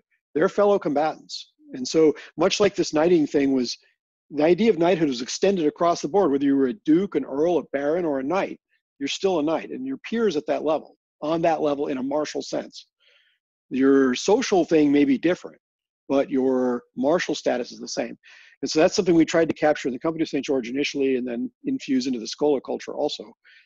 Because if you communicate that respect, it actually, first of all, I think it's the most important safety rule, because if you have that respect, you're less likely to go, do something stupid and really harm your opponent. Plus, you've got a portion of your mind always worried about their safety. So a piece of it is making sure that that's happening, which lets you fight closer to the edge, generally. But it also means you've also got that measure of, are people coming up to challenge you? Do they want to fight you? Are you fun to fight? And that's a blend of your prowess, but also those other things you mentioned, Brian. How approachable are you? How, even if I know the guy can destroy me, I might drive a long way to fight him because it's just, I learned so much and it's a blast. That's the kind of, that's, to me, that's the ideal in this environment that we want to aspire to. And it sort of reflects all these things here, I think, that we've been talking about historically, and how we bring those ideas forward. Well, that's kind of like striking a balance between your personal prowess and your largesse. Don't let your prowess go to your head. Yeah, and if you're in a case where you're calling your own blows, that can obviously be a problem, because people's subconscious will have all kinds of different reasons for calling a blow not good. Yeah. Whereas, and this becomes more of a problem the more armor you get, obviously, because the armor is going to protect you from that, and you're not going to feel as much of the blow necessarily. So as you add armor, you have to then also add awareness to things coming in. And obviously it depends. If I'm fighting in a hardish fecting thing where the guy's got to put a point through the plates, I'll feel that. But in many contexts, I have to acknowledge a blow to the head for a variety of reasons. Or a blow to the breastplate can be even trickier, or a brigandine. It might be hard to actually feel that sucker. But there's always a sound at least is there. So you were talking about it being an issue with calling your own blows, whether a person of quote higher renown might be less likely to acknowledge a blow from someone of lesser. To a certain extent, that can become a problem even in judge things too, especially when all people judging and reffing are not a cast of professional judges. It's all the same people that are in the tournament, because even in a HEMA tournament, most of the people reffing and judging have a tendency to be combatants themselves. So, you also have to not let a culture of giving the people with greater renown more of the benefit of the doubt when you judge. Like, well, this person's more well-known, so I don't necessarily want to call his blow not good on the other opponent. Or, well, I don't really necessarily want to give the person that struck him the benefit of doubt if it's a questionable blow. So, I'm not saying I see that a lot, or I can even point to an example of it. But, that same... It's a huge problem, I think. I think that definitely happens. And we talked about that last week pretty extensively. It's a lot like figure skating, where there's score on last season's performances, not on this season, really. So when, people come to it and they watch it every 4 years, like, what the hell? The person got an 8.5? That doesn't make sense. It's like, well, yeah, but last season they were, and that seems to, and within the judges' cadres, that seems to be an issue. And I don't know, yes, it should be pushed against, but I don't know how you do it. I don't think they figured it out in other sports either. Well, I know it's hard to figure out. It's just, I think it can become more of an issue when all your refs and judges are also on the tournament circuit themselves, so to speak. So Sure. It's not like you've got people that are professional refs that all they do is ref. They're not fighting, they're judging. They're also in the mix to fight as well. Maybe not at that tournament, but they are on that circuit. They are on the circuit, so to speak. Sure. You can see a counter incentive for them to actually award a competitor. That would be a subconscious thing probably, but it might be a factor. So. Well, sure. If I had an answer for it, I'd make sure it stopped. But Yeah. It just has to be acknowledged as an issue out there. Yeah. It's one of the things I think all of these things, the unfair judging that Marshall mentioned, and if you're doing it, where you call your own blows, the cheating opponent, where they're not calling any blows, gives you the same effect. Those are all, to my mind, challenges that we have to work around. They're going to be there. And the question is, how do we control ourselves? We don't control them. So I think in a lot of ways, I've often said that if everybody out there was playing the same game and it was all nicey nice, there would be no test except for prowess. But because that is not the case, all of our other virtues are tested too. Because when that problem comes up, like let's say you land one in there in the guy's mask and it makes a nice crease and all that, it's there. And that would have won you the tournament. And the judge is like, well, I don't think so. You're going to be mad internally. But that's when the challenge happens. What do you really do? How do you handle it? How do you not lose renown and still, be true to who you are? I think in reality, you just have to be the bigger person about it, and not make the scene. I mean, I think that's the only practical way to handle that if it happens, because I think making the scene doesn't, isn't going to fix the issue. Yeah, I think it's going to make it worse. Ray, you got something? Yeah, I was going to say in regards to if you put a crease in the person's mask and the judge doesn't see it, but if it's that noticeable, then everyone else who's watching the fight is going to see it. And to me, I think that's renown enough. Yeah. I mean, Right. they know they saw it. They know you got the clean hit. Right. That's how renown works. Yeah. Even if you lose the tournament, and this happens more often, I've talked about it historically in an SCA context, right? Where the guy doesn't take your blow, and you fall over. It's like, damn. Well, they just won the big tournament. It's like, well, actually, the renown mechanism is working because most people there made the judgment that you hit them or whatever, right? And if that's the case, if they agree with you, then your renown has improved regardless of the fact that you didn't win that particular tournament. Painful at the time, though. One of the things I used to hear a lot at SCA events was after the fighting's over, everyone's looking at their armor. Someone would look at the new dent and go, God, I hope I called that. Yeah. I told you the story last week where I had finished a tournament and came off, if he hadn't been hit at all, came off the field and was taking my spalders off. There's a giant crease in one of the spalders. It's like, oh crap. I didn't even feel that. So I took the spalders off. I never wore them again. Because that was just like, no, okay, well, clearly there's something wrong in the way that these are attuning my ability to feel this. So partially it was an emotional reaction too. I'm going to get rid of these because I screwed up. So, and because I had won the tournament, it's like, so somebody got robbed. I don't know who it was. So the pluses and minuses of judging. I think these things happen whether or not there's judging. It just depends on how they happen. Is a little different, but they're still there. It's a similar impediment, and for us as combatants, it's important to have, I think, to keep the larger picture in context, as you mentioned, Ray. It's if we do that, then the individual, the irritation of that moment doesn't need to overwhelm and get us in even bigger trouble. Because like Brian said, making a big thing out of it's going to make it worse. It's not going to make it better. You can't win that. So the only thing you might do is if I looked up and noticed that my equipment was now damaged and they didn't call it, be like, hey, whoa, stop. This was really good. I might bit my tongue and blah, blah, blah. This is really, that should have been 3 points or however many it's being given there. And you could actually make a stink going the other way. You could say, nah, I'm not going further until we get this resolved properly. That was his blow. That you can probably do safely because you're showing generosity towards the other person. What you think of as justice. It's like, it's just not fair. I want the best fight from this guy or gal, and I want to win too, but I don't want to win unless I have that. So I think you'll see that if you read Parzival. It's a really interesting scene in the back when Parzival's fighting Firefits, and he basically Firefits' sword drops or something. I forgot exactly what happened. He basically says, "Pick it up." It's like, you could kill me now. It's like, yeah, I could, but that's not how I want to win. So it's an opportunity that shows up, even if it's not, that black and white of a case. And most of them aren't going to be black and white. They're going to be, do I show irritation? This is something where our coaching can be really important because you may not be aware of it when you're fighting.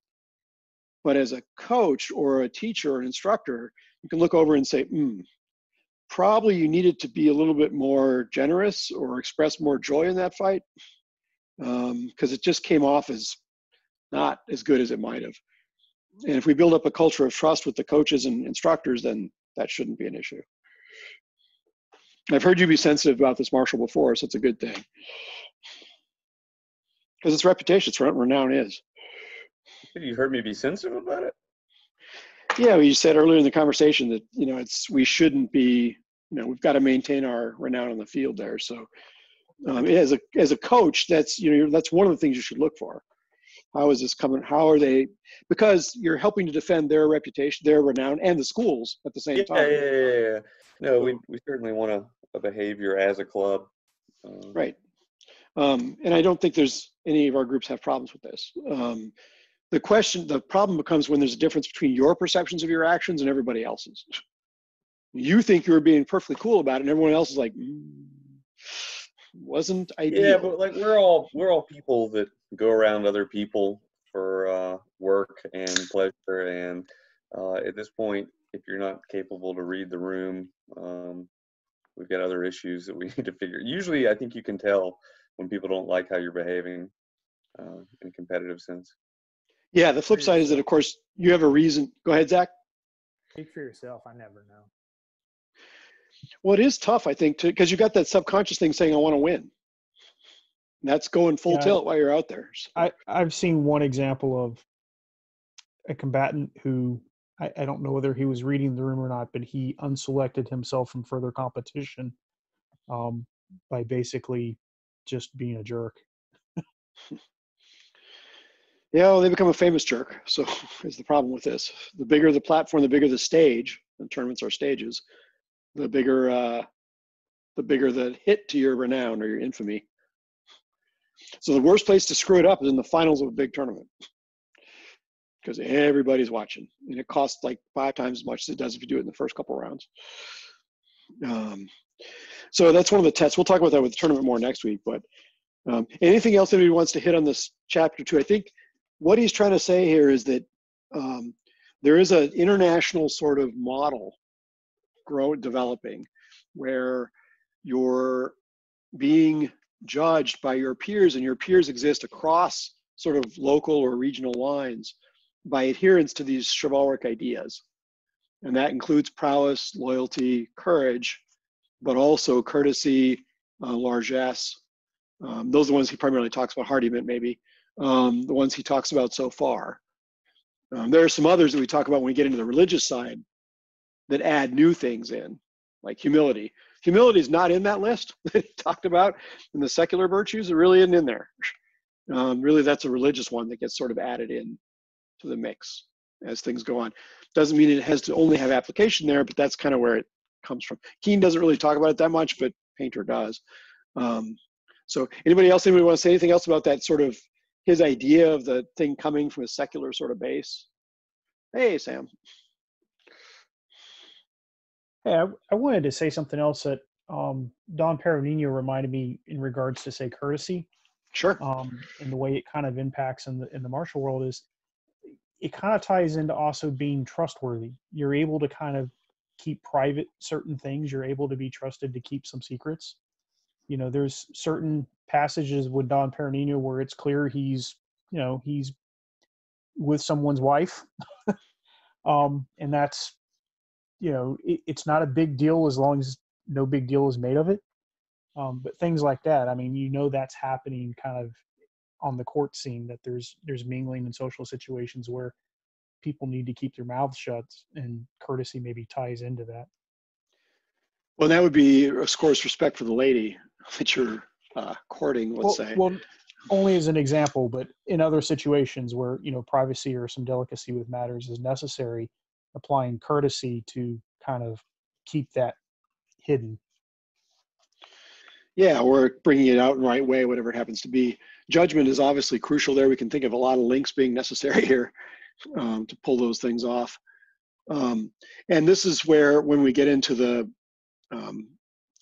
religious angle of this, it adds a different set of virtues on top of the ones that we're talking about. Of course, these things are mixed in together to some extent. And in any given combat, it'll be different, which ones tend to be more of an issue. But he says in here, there's always been a tension between Christian thought in respect to the Pacific and the militant strands in the tradition. So initially, of course, very pacifist. But as we get into the Crusades, Keen kind of argues that that pacifism goes away in favor of a, well, okay, let's direct this towards useful ends. And by the time we get to Charnay is not saying that's the only kind of chivalry there is. We're saying, yeah, if you actually go off on one of these crusades, that's actually the highest way of earning renown. But all these other ones are still in there, which is what is also what Keen's saying, I think. So it gives a different point of view, but it also will bring up, how we might view the role of humility today, or what fidelity might mean in this context to us.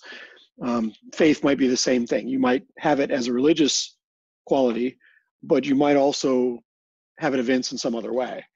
But it is in there in the stack of influences, and this is kind of a good chapter to talk about it. Does anybody want to talk about or make comments about Keen's argument here in the relationship for crusade and the way that sort of was the church's response to all this? Otherwise, we can go to the virtues and talk about those and how they show up. Well, I think if you want to discuss the Crusades, you got part of the way you got to look at it is the church's attempt to point, all that internal strife somewhere out of the Christian kingdom, so to speak, caused, it's a destabilizing factor on, society in and of itself to have all these guys continually squabbling amongst themselves. Let's aim it at other places. And, through the whole Middle Ages, they aimed it at other places other than the Middle East. Let's aim it at the southern part of Spain, the Reconquista. Let's the Teutonic Knights. Let's aim it at the Estonians and the up in the Northeast against the, what we considered pagans up there. So let's aim this externally, so it, lessens the impact on, social stability internally, because that destabilize again, and the church is also not necessarily doing it altruistically.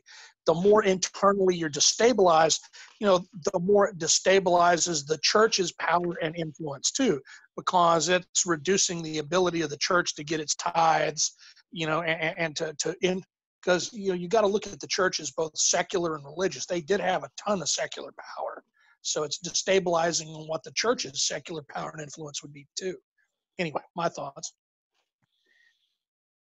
Yeah, I just wanted to add, you mentioned that the going on crusade was another form of, I guess, gaining renown, but I really don't see it that way, because it was more for people who weren't of the aristocratic or, knightly class, to remission of sin, almost, I don't want to say selfish in nature, but they were going just to have their sins forgiven, not really much for renown, in my opinion. Well, they of course, Keen talks about the indenture and the ability to get the remission, even amongst the knights, because they're committing sin of killing, right? And then you're going to crusade to do more killing to get remission from that sin. But okay, but in Charnay, he'll talk very clearly about how that's still a renowned way of doing it. And you see in all these chivalric biographies, at some point they go off and do that, and then come back. And the language they use to discuss it is in that. So, but I don't think the crusade was for a lot of folks. Absolutely. It depends on which crusade, especially you're talking about it, some more than others. But yes, in general, they're seeking, I think, to control the impulse to some degree in this group, but also to provide, there's multiple benefits being gained for the church out of this, and multiple objectives being met, trying to get this done. Recovery of the Holy Land being one of them. But also in a military context, building a buffer, and then also providing lands which give increased ties and so on into.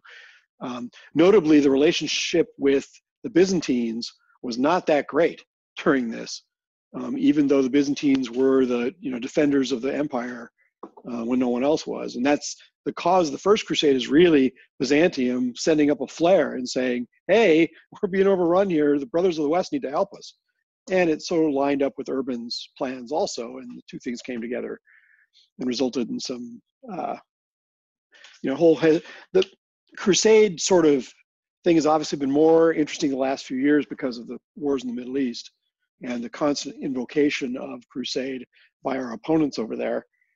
But it's been a potent area of study. We have a lot of chronicles that survive from the Crusades, many more than you might think. So if you're interested in that as a subtopic, I can point you at tons of them. And it's really interesting because those chroniclers, some of whom went on these crusades, will talk about why they went and the things they saw.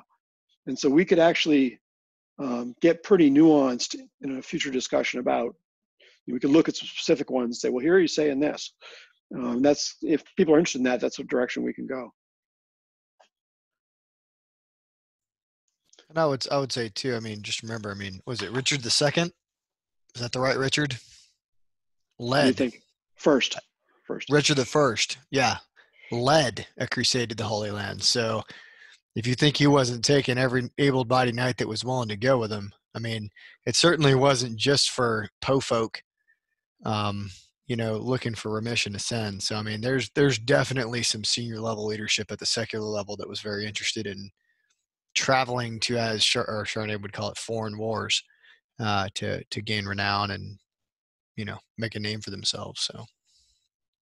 But I think you're right, Ray, to bring up that this is a broad spectrum thing. It's not just knights going over there to seek either remission or money or renown. It's a combination of those things, of course, depending, and it'll be different in every individual, I'm sure. But at this time, you have the establishment of the Templars, the Hospitallers, and the Teutonic Order as a different approach to knighthood, is what Keen would argue, and say that those basically took it out of that sort of secular world and made it more like one of Bernard of Clairvaux's monastic orders, but with swords and fighting at first for the pilgrims, but then for the whole of the Middle East and the Christianity as they would have thought of it. I don't think they would have thought of it as the papacy's interest so much as Christianity as a whole, probably. And once you get into the Gulf and Ghibelline wars, that's different. But when we're talking the Crusades I think it's more of a broad conception. Now, it's not to say that Urban or somebody didn't actually conceive of it in papal power. That may well be the case. But writ large, there's probably multiple things going on here at the time. So his argument remains that it pulls out. He says, in the crusading context, the military orders, the temple, the hospital, and the Teutonic and Spanish orders came to be just that, the strong right arm of the militant church. Their organization is reflected in the rules of life, represented a real fusion of ecclesiastical, as opposed to simply Christian, and martial ideals. That's on 49 and 50. And that's where he's basically laying out his the main part of what he's talking about in the first part of the chapter. And yet they share enough. We still think of the Templars as knights. We don't think of them as less so. And during the 19th century, that's what they took of as being knights. They sort of ignored most of this other stuff. Apart from the senior nobles, the Black Prince and Edward III, people like that, they basically were focused on this as the essence of knighthood. And what Keen is saying is, no, it's one branch of the tree. It's an important branch, but it's one branch. That being said, the church has an influence on the other branch.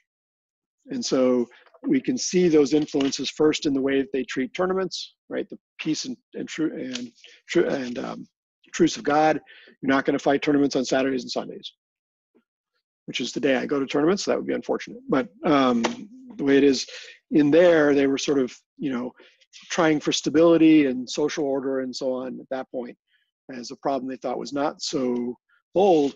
But if you read the romances, and a lot of what he does in the second part of the chapter is he goes through the romances and then pulls out ideas that have come from ecclesiastical thinking or theological thinking and then get welded into or woven into, probably is better, into the chivalric ideas. And of course, we can't speak easily about how this affects any given man-at-arms or knight unless we've got something they wrote. Like Charnay, we could talk about it for him, but can't talk about it for a lot of other guys. Some people, this is going to be super important. This is going to be what motivates them, drives them. Other people, like if you read Charnay, God's mentioned in there, but that is not, he doesn't cloak things every time in this. He doesn't wrap it in that, at least not at a high level, but it's clearly important on some level. But in other ones, you read some of the Arthurian ones written by clerks, they're basically, talking about the 7 virtues and the 7 sins and so on. That's how they look. And even in Lull, that's how he looks at it. So they do come to be fused together. And amongst those ideas, one of the ones that gets put in there is humility. Because, like I said, that is not in the earlier ones. That's later. And in a lot of ways, humility is seen as a counterpoint to vainglory. So one of the risks in developing this kind of prowess and excellence in prowess, if you will, is exactly the ego problem that Marshall talked about, and Ed talked about, and Brian talked about, of somebody thinking that they're holier than thou, so to speak, and you can't touch them. That they would think of as vainglory. So here you've got this problem of pride, right, where Scripture says pride's the enemy, and yet to fight well, you've got to have it, and renown relies on it. So how do you get at that? And what it really is the extreme amounts of pride. Vainglory is the problem. So when pride moves over, bleeds over, too much of it becomes, like any good thing, too much of it becomes then a problem. The church is more inclined to see pride as a problem across the board. But that wasn't true in the secular area. They saw it as an important thing.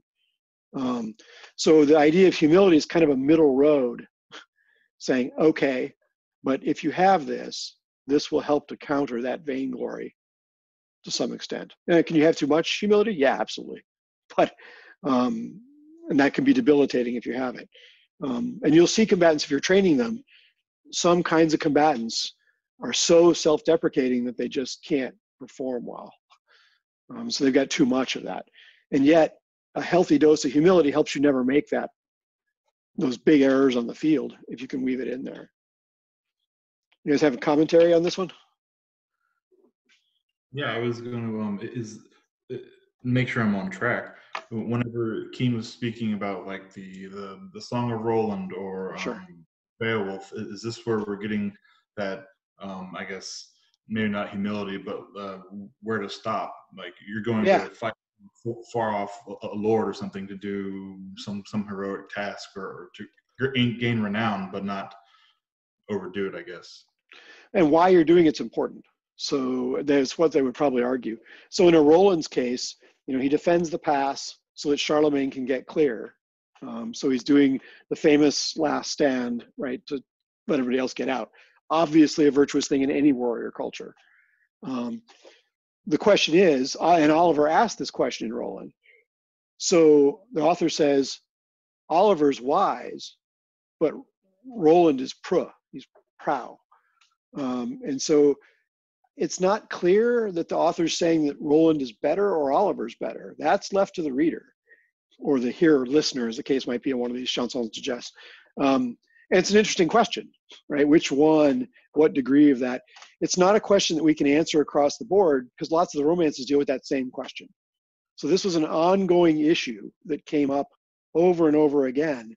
And I think they try a bunch of different ways, if we take the romances as partially as teaching texts, to go through and examine this and see what one should do if one's encountering something where this is an issue. And it's hard to know your own heart, right? How do you know that you're not being vainglorious? You're just showing a reasonable amount of pride. You probably have all kinds of self-rationalization. I know I do, to back up those things. But is that real?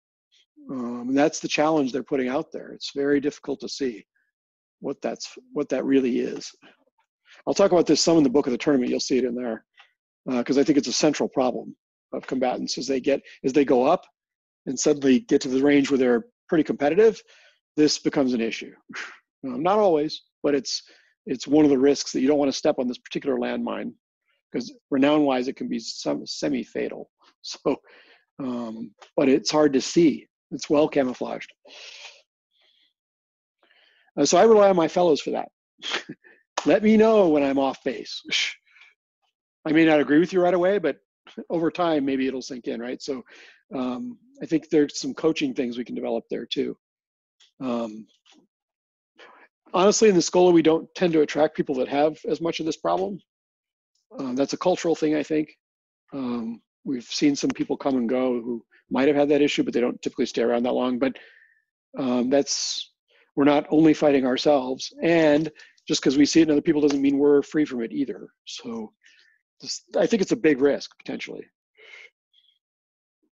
One that requires sort of constant vigilance to keep at bay. because I can think of some times when I messed that one up, and it sticks with me forever. I never really, it's like, ugh, it's an awful day. I screwed it up totally. It's like, ugh, let's not do that again. Okay, how about other religious ones that come from that? Which other ones might come from religion?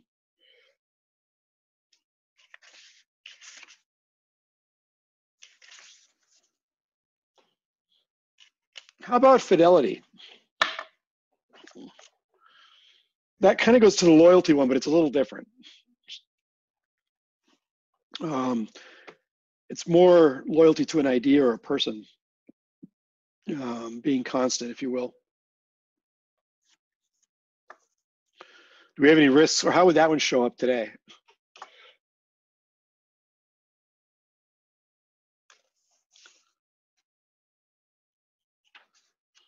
We might not have takers on this one. Okay, so we'll do it this way. What else about that religion chapter jumped out at you that you'd like to throw in and discuss?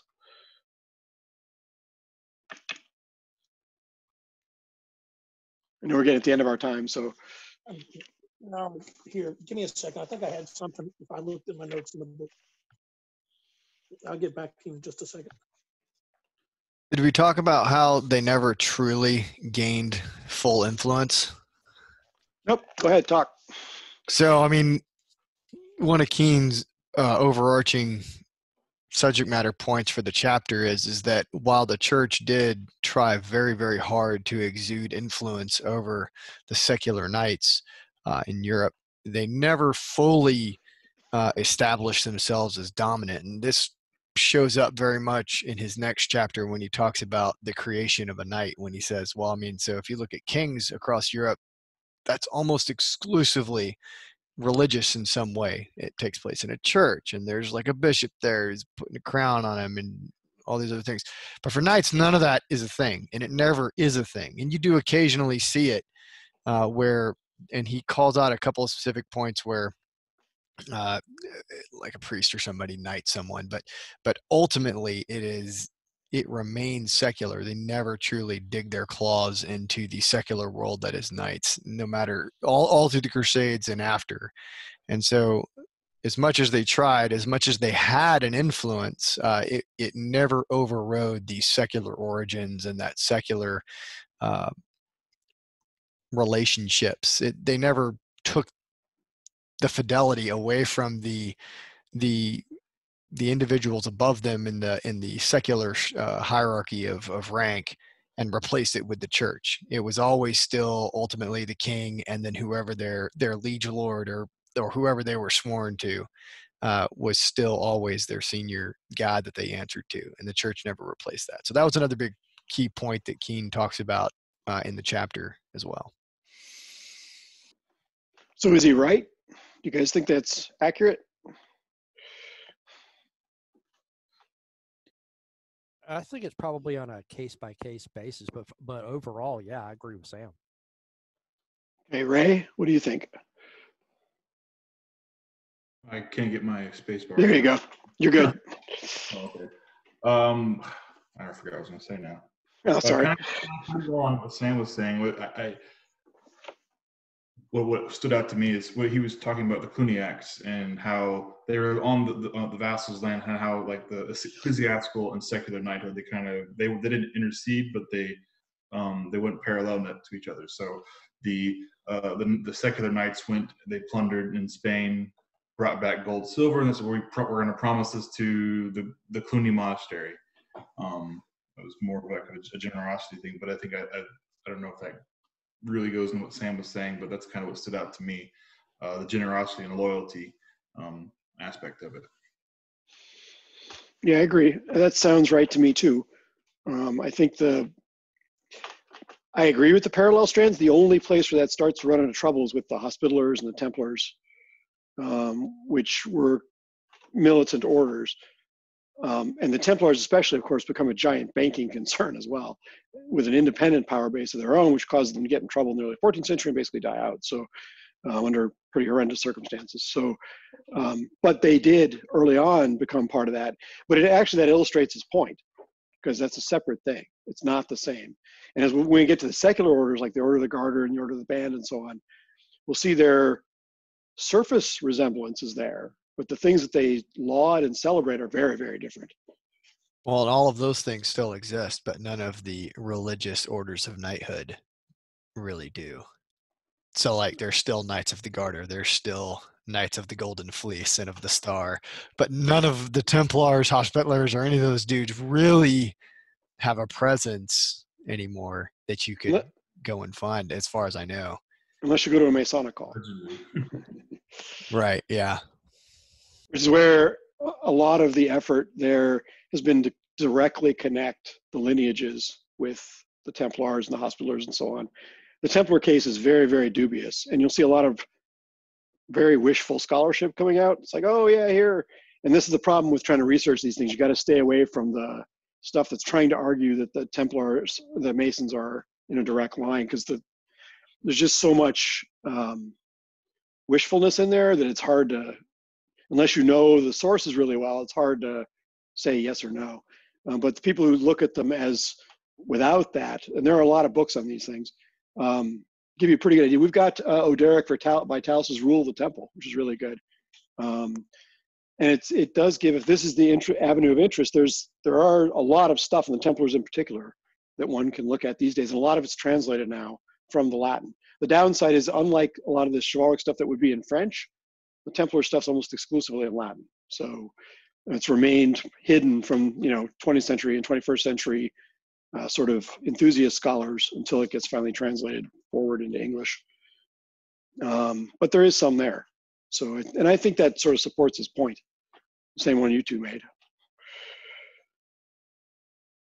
All right. Anything else you guys want to bring up in the chapter 3, the religious side? So I've got notes from 2 years ago when I worked through this material that point to something that I think else is interesting in the way that the chivalric ideals remained secular, even though there was an encroachment or an attempt by the church to sort of take control, in that they were projecting the chivalric ideals back into the historic sources they had as they're translating historic sources or reinterpreting them in the modern times, and sort of projecting modern ideals and modern morality into them. So the Arthurian stories or stories of antiquity, bringing things back from the East and then projecting Western values on them, as well as I've got some note about vernacular translations of the Old Testament, where they're injecting sort of 12th century morality into the ancient world. And I would suggest also, as we see with things like the King James Bible and the lead up to its publication, that vernacular translations of anything biblical allows something of the secular or non-ecclesiastical world to be injected that the ecclesiastical world has a great deal of time and trouble to resist. Yeah, I think that's accurate. And it also points out to the chivalry's constantly idealization of, it's backward looking in a sense, but it also adapts pretty readily to the current age. I mean, some of the reenactment groups in the SCA has not had a problem at all adapting it to, and we claim that's, sort of an over courtesied version of it. But, if you study the sources, that's not entirely the case.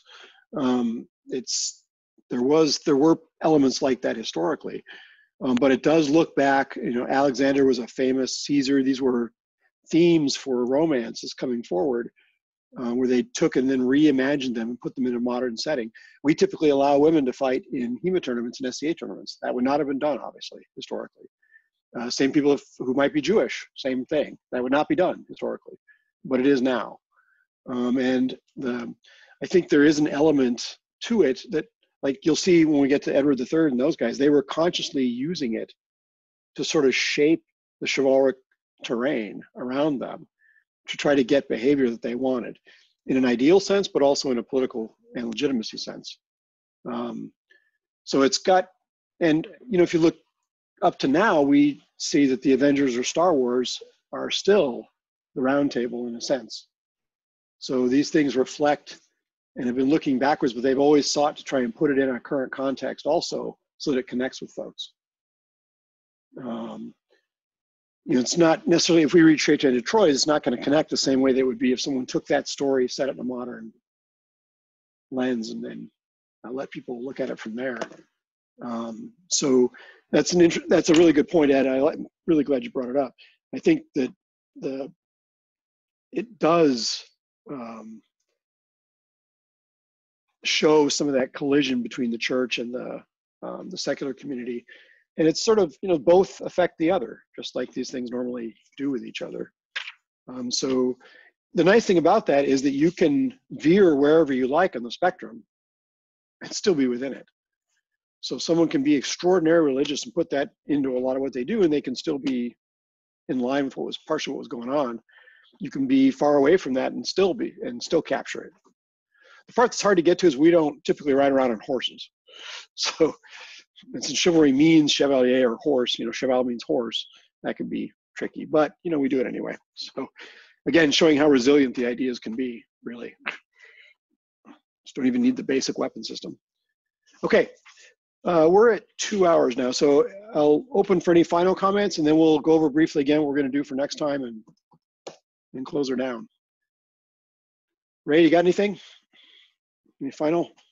No, I'm pretty good. I enjoyed it this time. Thanks, good. Marshall? Good. Sam? Sorry I was late. It's okay. Yeah, I enjoyed the 10 minutes that I got. Tom, maybe wait. I have to figure out my push to talk a little better because it wasn't wanting to work right today. Oh, sorry. We had you on the video before. Yeah, my bandwidth is absolute crap right now. Oh, right. Okay. Makes sense. Zach? No, I'm good. Good talk as always. Thanks. Ed? I wrote down one quote in my notes that I think is just great, and I want to share it. He was particularly dealing with Arthurian stories and reflecting the chivalric world as they wanted it to be. And the quote was, "without too many limitations imposed by sources," which I think is, with us not being bound, but by really contemplating, reflecting on primary sources and secondary sources as much as we do, I think it's fun to sort of contemplate. I like that. In their own time, they were not too concerned with, historical accuracy. If I can be snarky for a second, today we call that journalism. Oh, sorry. Hey. Sorry, Tom. Tom accepted. How's that? Okay, I can live with that one. Okay, I thought you might. All right, Brian? No, I'm good. I thought it was a good discussion. Glad Sam got to jump in for 10 minutes. Good to see him. Yeah, he was in last week too, so we got a lot of Sam last week. All right, Jordan, can you hear us? Yeah, sorry I wasn't real talkative. I've been working at this time, but it's been great hearing your guys' opinions on this reading so far. Great. Well, the idea of all these, of course, is that this feeds into those of you that are still struggling with your essay. But more than that, it's the reason we do that is just to sort of make sure we inculcate these ideas and people get enough of the history to make it distinct, because it's something that we do that other groups really don't do. So we try to go down this path and look and see what's in it and how it helps us today. So next time, we're trying to get through 4 and 5. So the tournament and dubbing to knighthood. And then after that, we'll go away from Keen for a little bit. I'll circulate the Eric and Enid that we can read. Or if you want to bring another romance in and read something else, that's fine. But Eric and Enid is fairly short. It's more like these readings combined. So if we get through those, we'll spend some time on the tournament. There's quite a bit in that. We'll look at Eric and Enid, and then we'll look at the mythology and so on. So we'll have gotten pretty far down the path by the time we're done with those things. And if anybody has individual queries, questions, or whatever, I got a couple messages continuing this stuff last week. Individually, feel free. Of course, it's fine. All right. Anybody have a problem with doing that for the next time? Dubbing and knighthood? Okay, good. Well, then stay safe, everybody. Stay safe, everybody, and we'll see you next time. Thanks, Brian. Thanks. Later, All right, guys. Thanks, Brian. Thanks, everyone. Catch y'all later. Thanks, Tom.